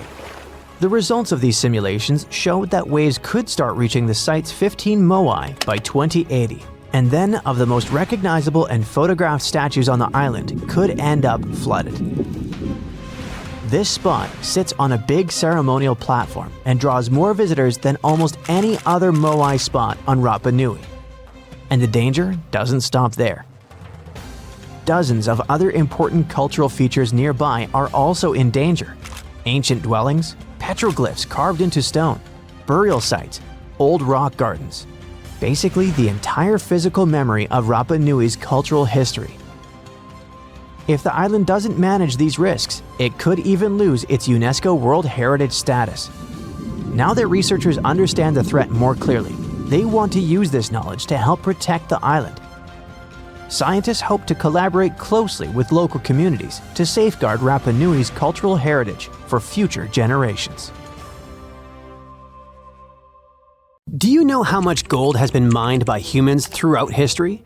About 216,000 tons, and 2/3 of this amount was mined after the 1950s. Different countries, different times, thousands of different people involved. But what if you found huge deposits of gold in one place? What if a giant gold ore deposit was discovered? No, not just giant, but supergiant. This is exactly what was found in China. a group of geologists discovered about 40 gold veins with about 330 tons of gold ore. But that's not all. 3D modeling has shown that even more gold lies underneath. At a depth of about 9,800 feet, there may be several hundred more tons. In short, there is a chance that they will discover deposits with about 1,100 tons of gold. Can you imagine how much that is? If not, that's about $83 billion. Wow! Experts say that this deposit contains approximately 4.9 ounces per ton of ore. It seems that this is negligible, but in fact, it's a high indicator in gold mining. Usually, 0.35 ounces per ton is awesome.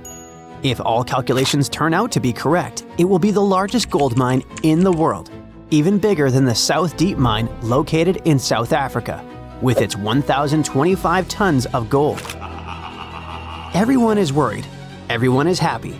Gold, gold, gold on their minds. Everyone wants gold. Everyone buys gold. Gold is rising in price. Gold is more reliable than Bitcoin and cash. Gold is associated with wealth and luxury.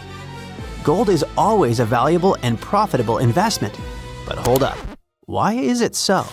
Why do people go crazy over some shiny metal?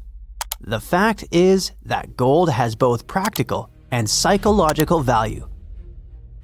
For centuries, gold has represented power, prestige, and wealth in different cultures. It seems we're born in a genetic memory that gold is valuable. Think of how many problems gold has brought to literary heroes and how many gold-related adventures we've seen in movies. Gold makes people happy and greedy, cruel and intimidated. That's why so many people love it. Yes, it glitters, it's beautiful, but it's also practical. Gold doesn't rust, it doesn't corrode, it can be stored for a long time, and it doesn't deteriorate. It's literally a reliable investment. All other savings may lose value because of crises, but gold remains unchanged. The only problem, it can get stolen. In addition to jewelry making, gold is used in electronics, medicine, aerospace, and many other industries. Bitcoin has a value because of the public support of people around the world. Money has value thanks to the support of authorities. Gold has value on its own. It's tangible and visually appealing, and its worth is also supported by people's centuries-old belief in its enduring value. But never let gold cloud your mind. Many people lose their honor and even their minds over it. Avoid this trap. It's just a shiny piece of metal. There are other precious metals in the periodic table: palladium, silver, copper, platinum. Why is gold number one? Cheaper metals such as copper, iron, lead, and aluminum corrode and rust. Aluminum is also not durable. Platinum and palladium are more expensive than gold, but they're too rare and difficult to mine. You won't make many coins out of them. Silver is softer than gold. It tarnishes, scratches, and deforms. And, well, to be honest, gold is more beautiful. But there is another reason why gold is so expensive. It's quite difficult to get. Gold mining is a very laborious and long process. In movies or documentaries, you might have seen people standing at the mouth of a river, collecting silt and clay, sifting it through gauze and small nets, and finding gold particles there. That's one of the methods for how gold is mined. You have to work hard to get just a few small pieces. How do they find gold? It used to be luck. Someone was walking along the shore and saw something glistening in the water. But today, gold detection methods are much more effective. Geologists know that gold is present in almost all rocks and soil, but its particles are so tiny that they're not visible. But when the concentration of gold is high and noticeable, work begins to extract it. Special geological teams are engaged in searching for these sites. When they discover gold, they drill wells, then take soil samples and decide if there's enough metal to carry out large-scale mining. Production depends on the deposit. If gold is in hard rock, miners drill holes, place dynamite, and detonate it. The explosion breaks the rock into pieces so they can extract the gold.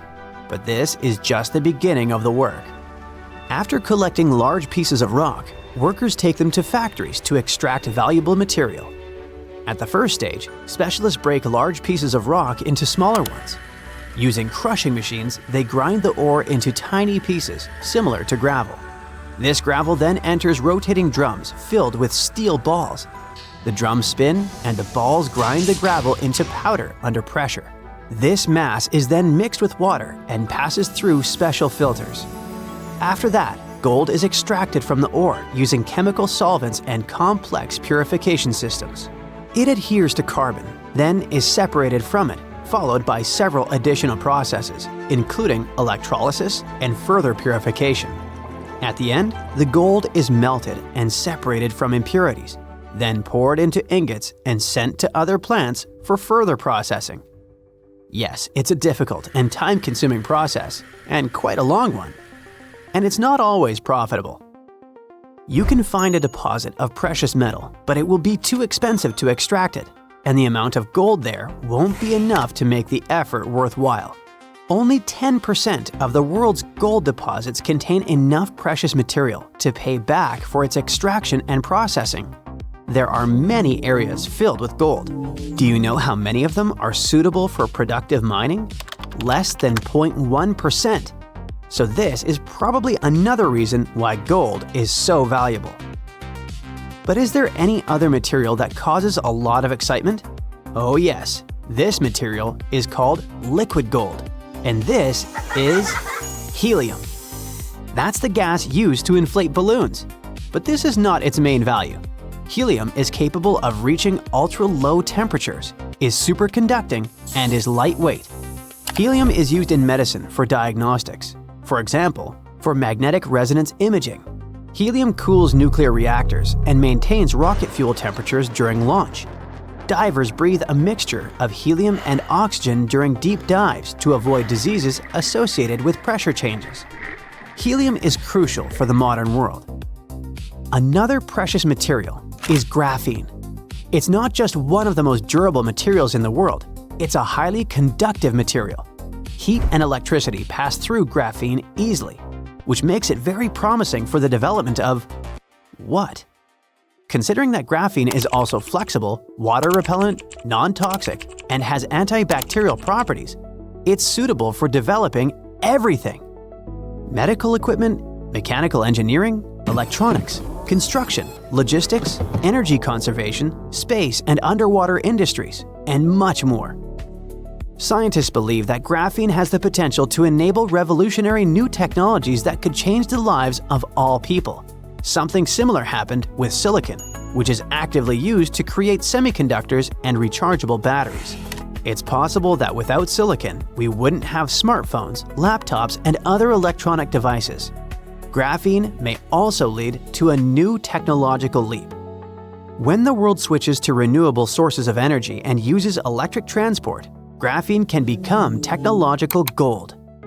During tests, graphene batteries have shown that they charge more than 70 times faster than regular ones and last 3 times longer. At the same time, they're cheaper and environmentally friendly. Okay, that sounds cool, but where do we get this graphene? It's obtained from graphite, which lies in the bowels of the Earth. One of the largest graphite deposits is located in South Australia. 200 million tons of high-quality graphite.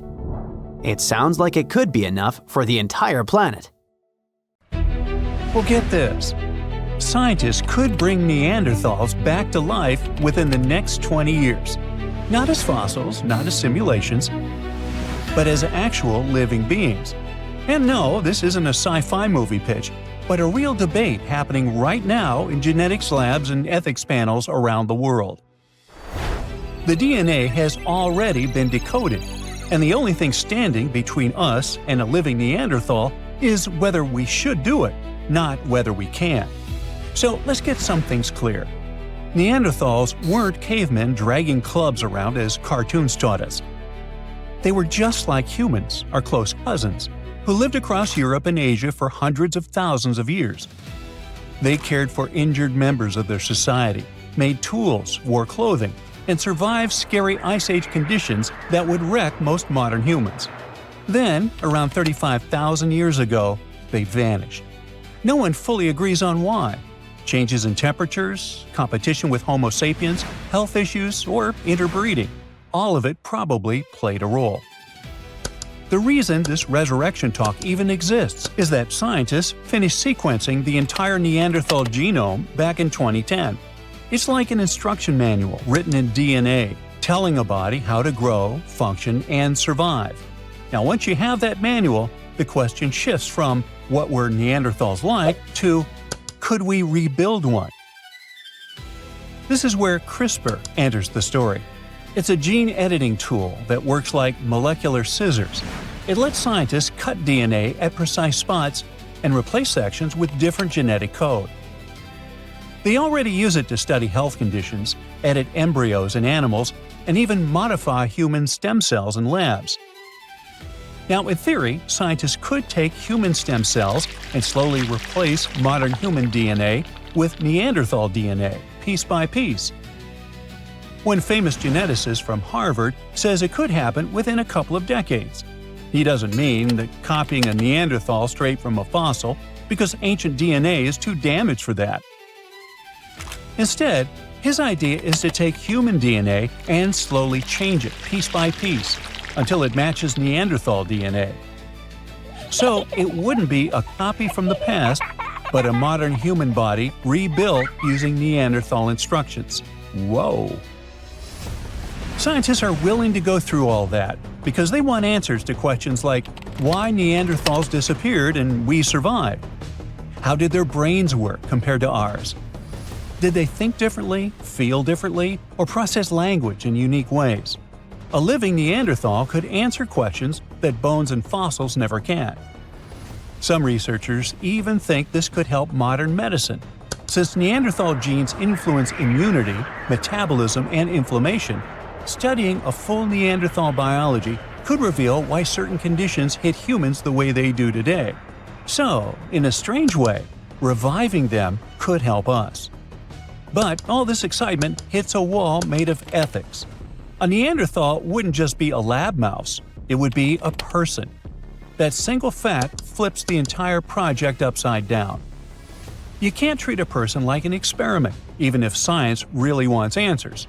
Being the only Neanderthal on Earth would be tough, to say the least. They'd have to live with no culture, no community, no one who would want to truly share their biology.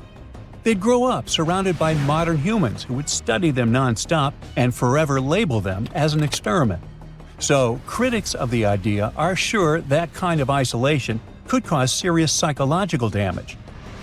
There's also the issue of consent, which the experiment would completely break.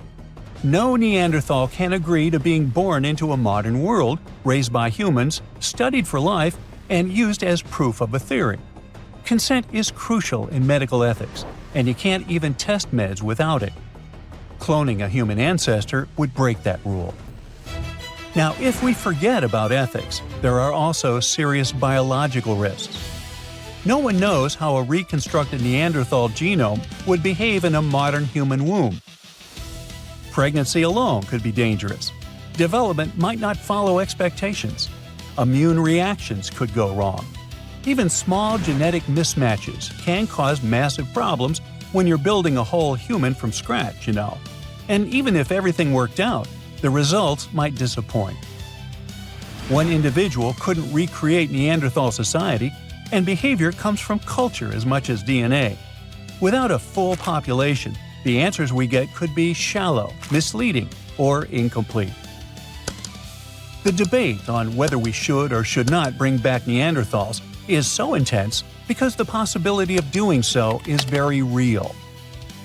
Genetic engineering keeps accelerating, and the tools keep getting cheaper, faster, and more precise. Right now, no lab has approval to try this. No Neanderthal embryo exists. But scientists, ethicists, and state officials already argue about rules, limits, and red lines, which is another proof of how close it feels. It also brings up the big question of whether scientific curiosity has limits and who gets to decide them. Right now, there's no law that bans resurrecting extinct humans. Once one country allows it, others could follow, faster than the rules can keep up. And then, there are scientists who counter all this with a different argument. What if not doing it is also unethical? They point out that we already revive extinct animals, manipulate genomes, and alter life at the deepest level. Understanding Neanderthals could help modern humans survive future climate shifts or mass health disorders. If Neanderthals thrived in extreme conditions, their biology could hold survival clues we desperately need. From that perspective, if we refuse to explore this knowledge, it could cost the world many lives someday. If all this doesn't touch your heart at all because you have nothing to do with Neanderthals, here's a surprise for you. When you look in the mirror, you're probably staring at a tiny piece of one of them. It could literally be in your DNA.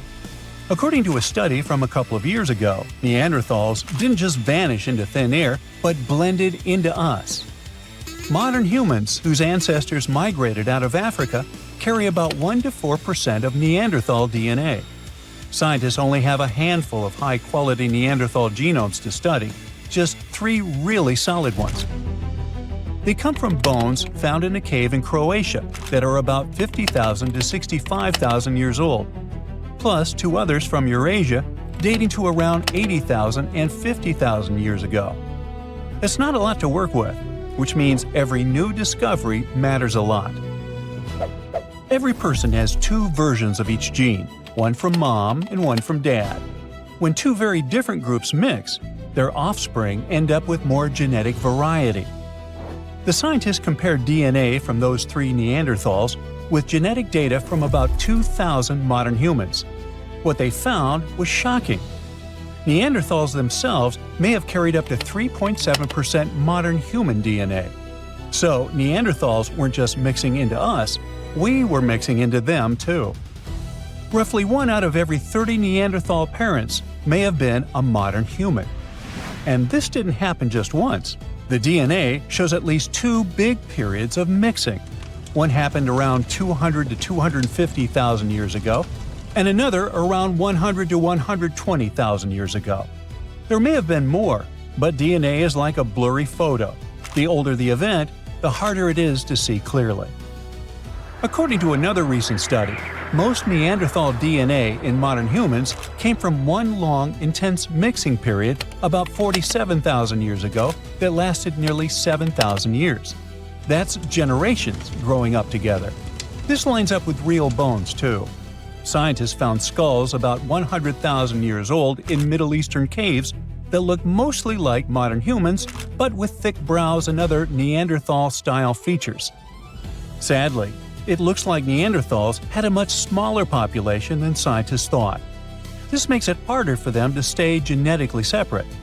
As waves of modern humans kept moving out of Africa and mixing with them, Neanderthals didn't disappear, but dissolved into the larger human population. So, Neanderthals didn't lose the game of evolution. They're part of us. It's something worth keeping in mind when you think about the ethical side of bringing back one of them. The country's authorities are hiding something from you. They don't want ordinary people to ever find out the truth. You can see a lot of fake photos and false locations on the internet, but almost none of them are true. So what secret are they keeping? You definitely don't expect to hear this. They're hiding a tree. But it's not just a tree. Money grows on its branches. Can you believe it? Of course not, it's a joke. But the truth is, America does protect the oldest tree in the world, and its name is Methuselah. You can Google it and you will find a lot of fake pictures and some old gnarled aspens. Real photos of Methuselah are quite rare, and its location remains a mystery to this day. It's known to grow somewhere along the Methuselah Trail in the Inyo National Forest in California. It's a bristlecone pine tree, and its age is more than 4,600 years. Imagine how cool it would be to touch the trunk of that tree and feel all those thousands of years of history. Only, it's not cool. This is the reason why the country is hiding its location. If thousands of tourists touched the tree and picked up small pieces of its branches, it wouldn't last even a month. Many trees in this area are pretty weak right now and suffering from drought and all kinds of bad insects. So Methuselah is also in danger. don't touch or approach it, even if you find out the location. The tree was discovered by dendrochronologist Edmund Shulman. A dendrochronologist is a scientist who studies the rings of ancient trees, but more on that later. So Shulman discovered the tree in the middle of the previous century, and over the past 50 years, it has become shrouded in rumors and legends. But how did Shulman know it was the oldest? In 1957, he took a core sample and studied the tree's annual rings. You see, every year, a layer forms inside a tree, resembling a ring. But scientists don't cut the trunk, don't worry. They extract a piece as thick as a pencil, and that's enough. The more layers, the older the tree is. So, Shulman counted Methuselah's rings and found out that it's been growing for more than 4,600 years. This means it's even older than ancient giant redwoods, which were considered the oldest trees on the planet. In 1958, Shulman told the story about the existence of Methuselah and posted its photo in National Geographic. From that moment on, the tree became popular. Many people wanted to pluck a cone or twig from it, so the authorities forbade publishing information about the location of the tree. Later, other scientists examined Methuselah's rings and suggested it could be younger, though some rings were too faint or damaged to count. In any case, it remains the most ancient tree on Earth, officially confirmed that is. But it wasn't always like this. Back in 1964, a geographer, Donald R. Curry, stumbled upon a tree called Prometheus, which was about 5,000 years old. And you know what he did? He just cut it down. There are many theories about why he did it. The tool for getting core samples was broken, or this guy didn't know how to use it, but the result was sad. The tree didn't survive. Hopefully nothing like this will happen to Methuselah and it will live a long life. But why are scientists so worried about it? Yeah, it can tell a lot about the history of our planet. But is there another reason? There's a theory that this tree could live forever if no one cut it down, and droughts or parasites didn't destroy it. So basically, Methuselah's like nature's fountain of youth. Imagine if we could use that trick on people. Okay, now we know what the US hides, but do you know what Australia keeps secret?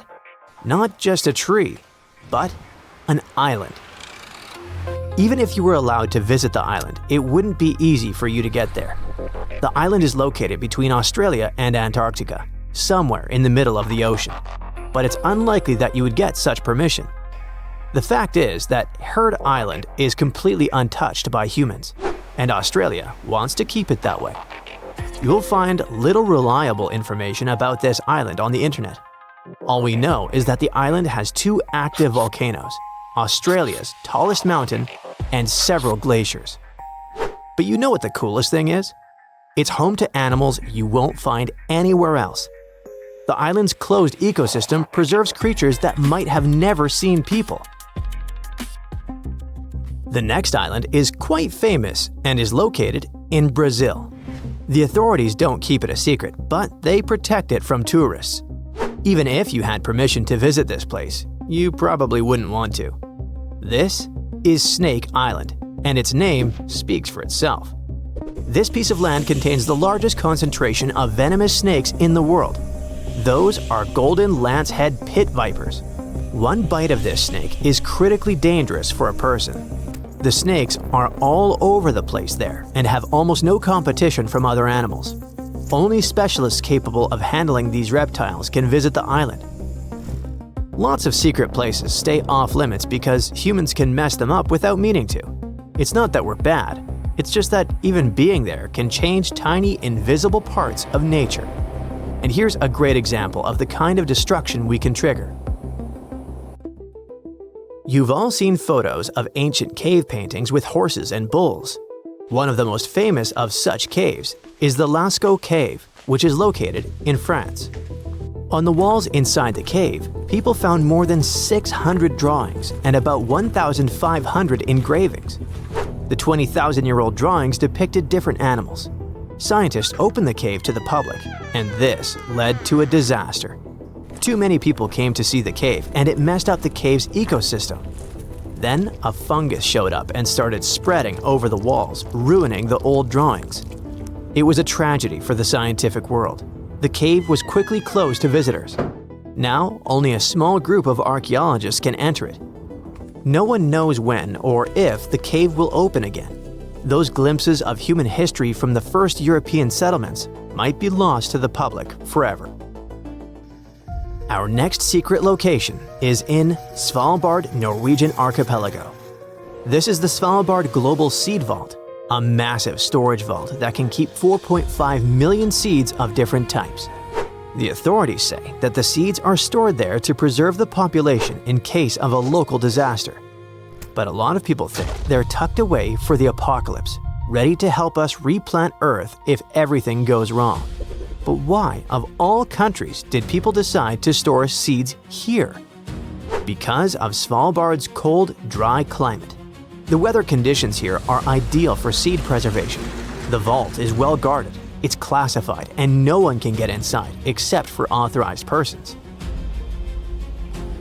All our secret places are connected with nature. An island, a forest, a cave. But how about finishing the video in the city? It's in plain sight, but it hides a secret room that is impossible to enter. In Atlanta, Georgia, inside a museum with top-notch security, the secret Coca-Cola recipe sits locked away in a massive safe. What? Yes, this is probably one of the most guarded secrets in the world. Money, diamonds, ancient artifacts. None of them get the kind of protection a single sheet of paper with the Coke recipe does. This secret has been kept there for more than 125 years. The unique storage design and security system make burglary almost impossible. You can visit a specialized museum and see the door to the vault, but nothing else. Sure, it sounds a little crazy to guard a single piece of paper, but then again, this drink has made the company billions.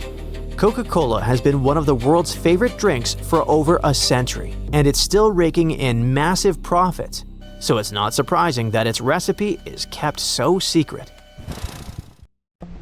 Deep under the ground, beneath the forests, the rivers, and the cities of Brazil, scientists have found a treasure. Not chests full of gold coins and jewels. This treasure isn't oil either.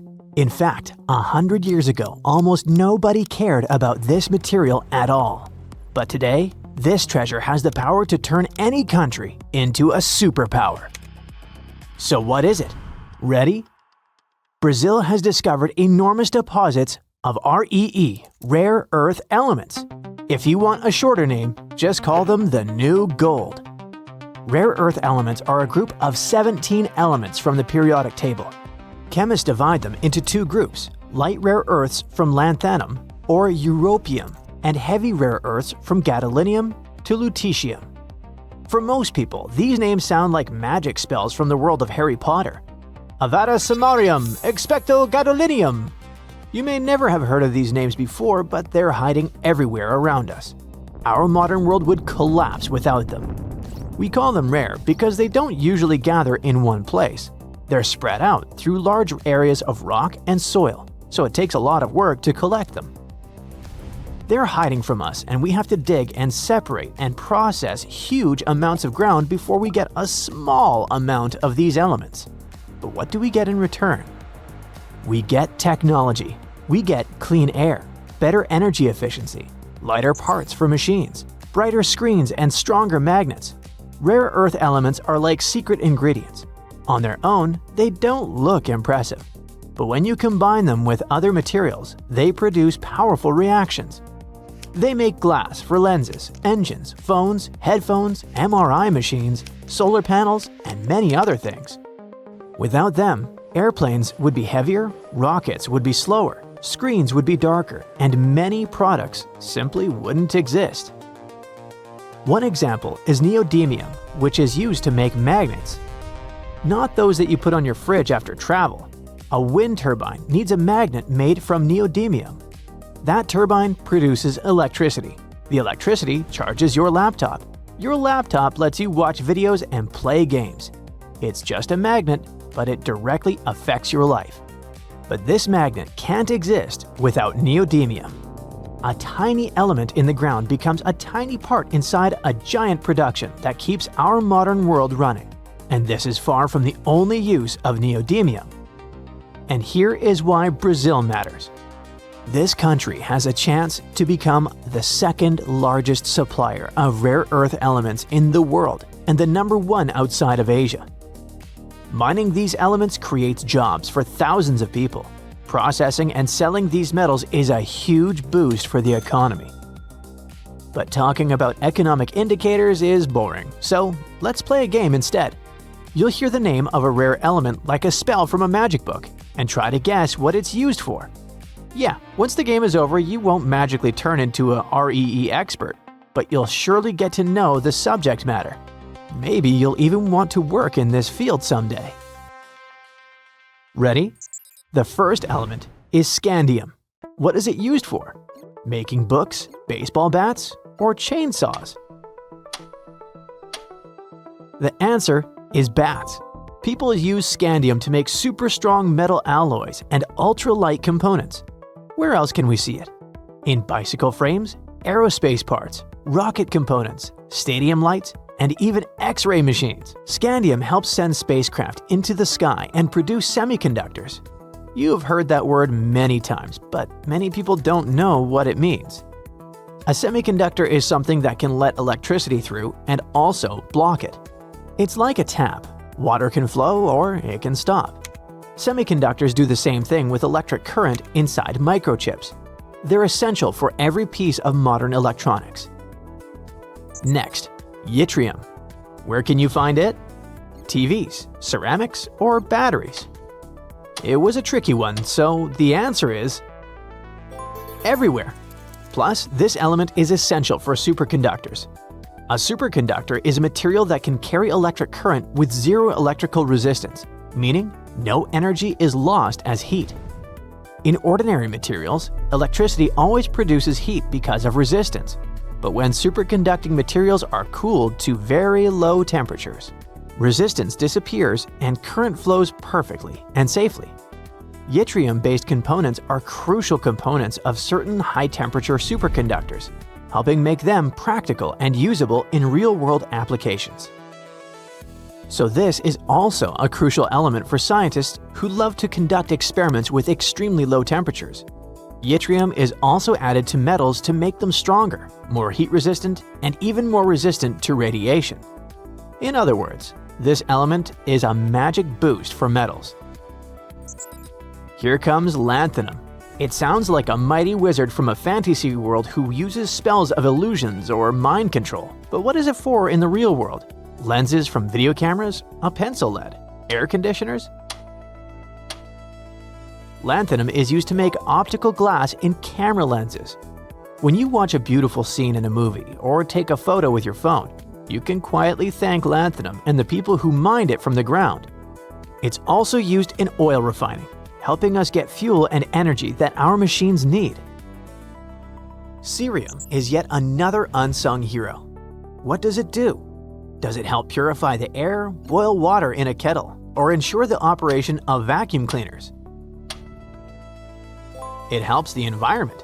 Cerium is used in catalytic converters. These devices clean toxic gases from car exhaust. Without cerium, the air in big cities would be much dirtier. Cerium is also used to clean water and to produce glass that protects from radiation. In a way, this rare element is our shield against poison, pollution, and radioactive danger. Now meet praseodymium. I've got a hint here. It's used in extreme conditions. Which ones? Cold, heat, or vacuum?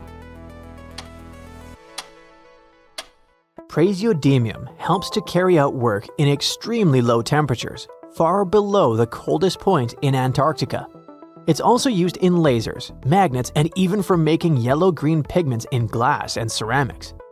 So next time you see a cup colored that way, you can nod wisely and say, "Ah yes, I see a praseodymium."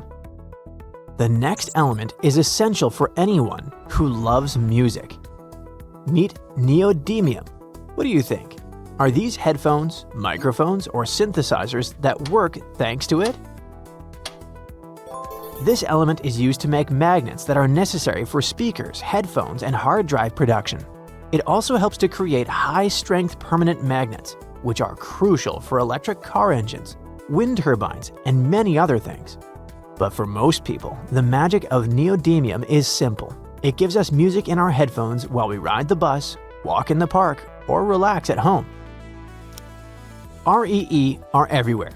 Even if some objects doesn't contain them inside it, rare earths are probably used to make the machines that produced this object. But that is not all. Brazil also has huge deposits of graphite. Graphite is not a rare earth element, but it's still extremely important. When people hear the word graphite, they think of pencil tips, but that is only a tiny part of its story. Graphite is used to make fire-resistant laboratory containers, lubricants for machines, heat insulation for buildings, anti-corrosion coatings, chemical reagents, and even parts of nuclear reactors.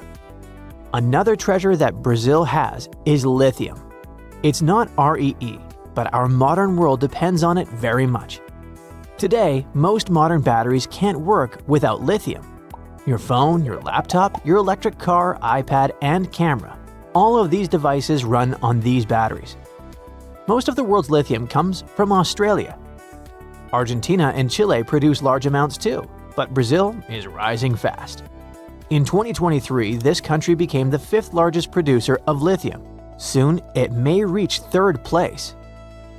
Brazil is also a global supplier of nickel, which has its own long list of applications. But we'll stop before your brain melts from too much information.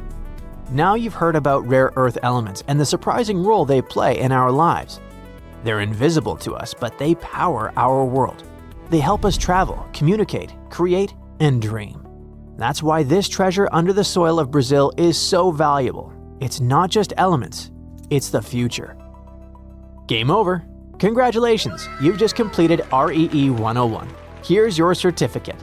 See you next time!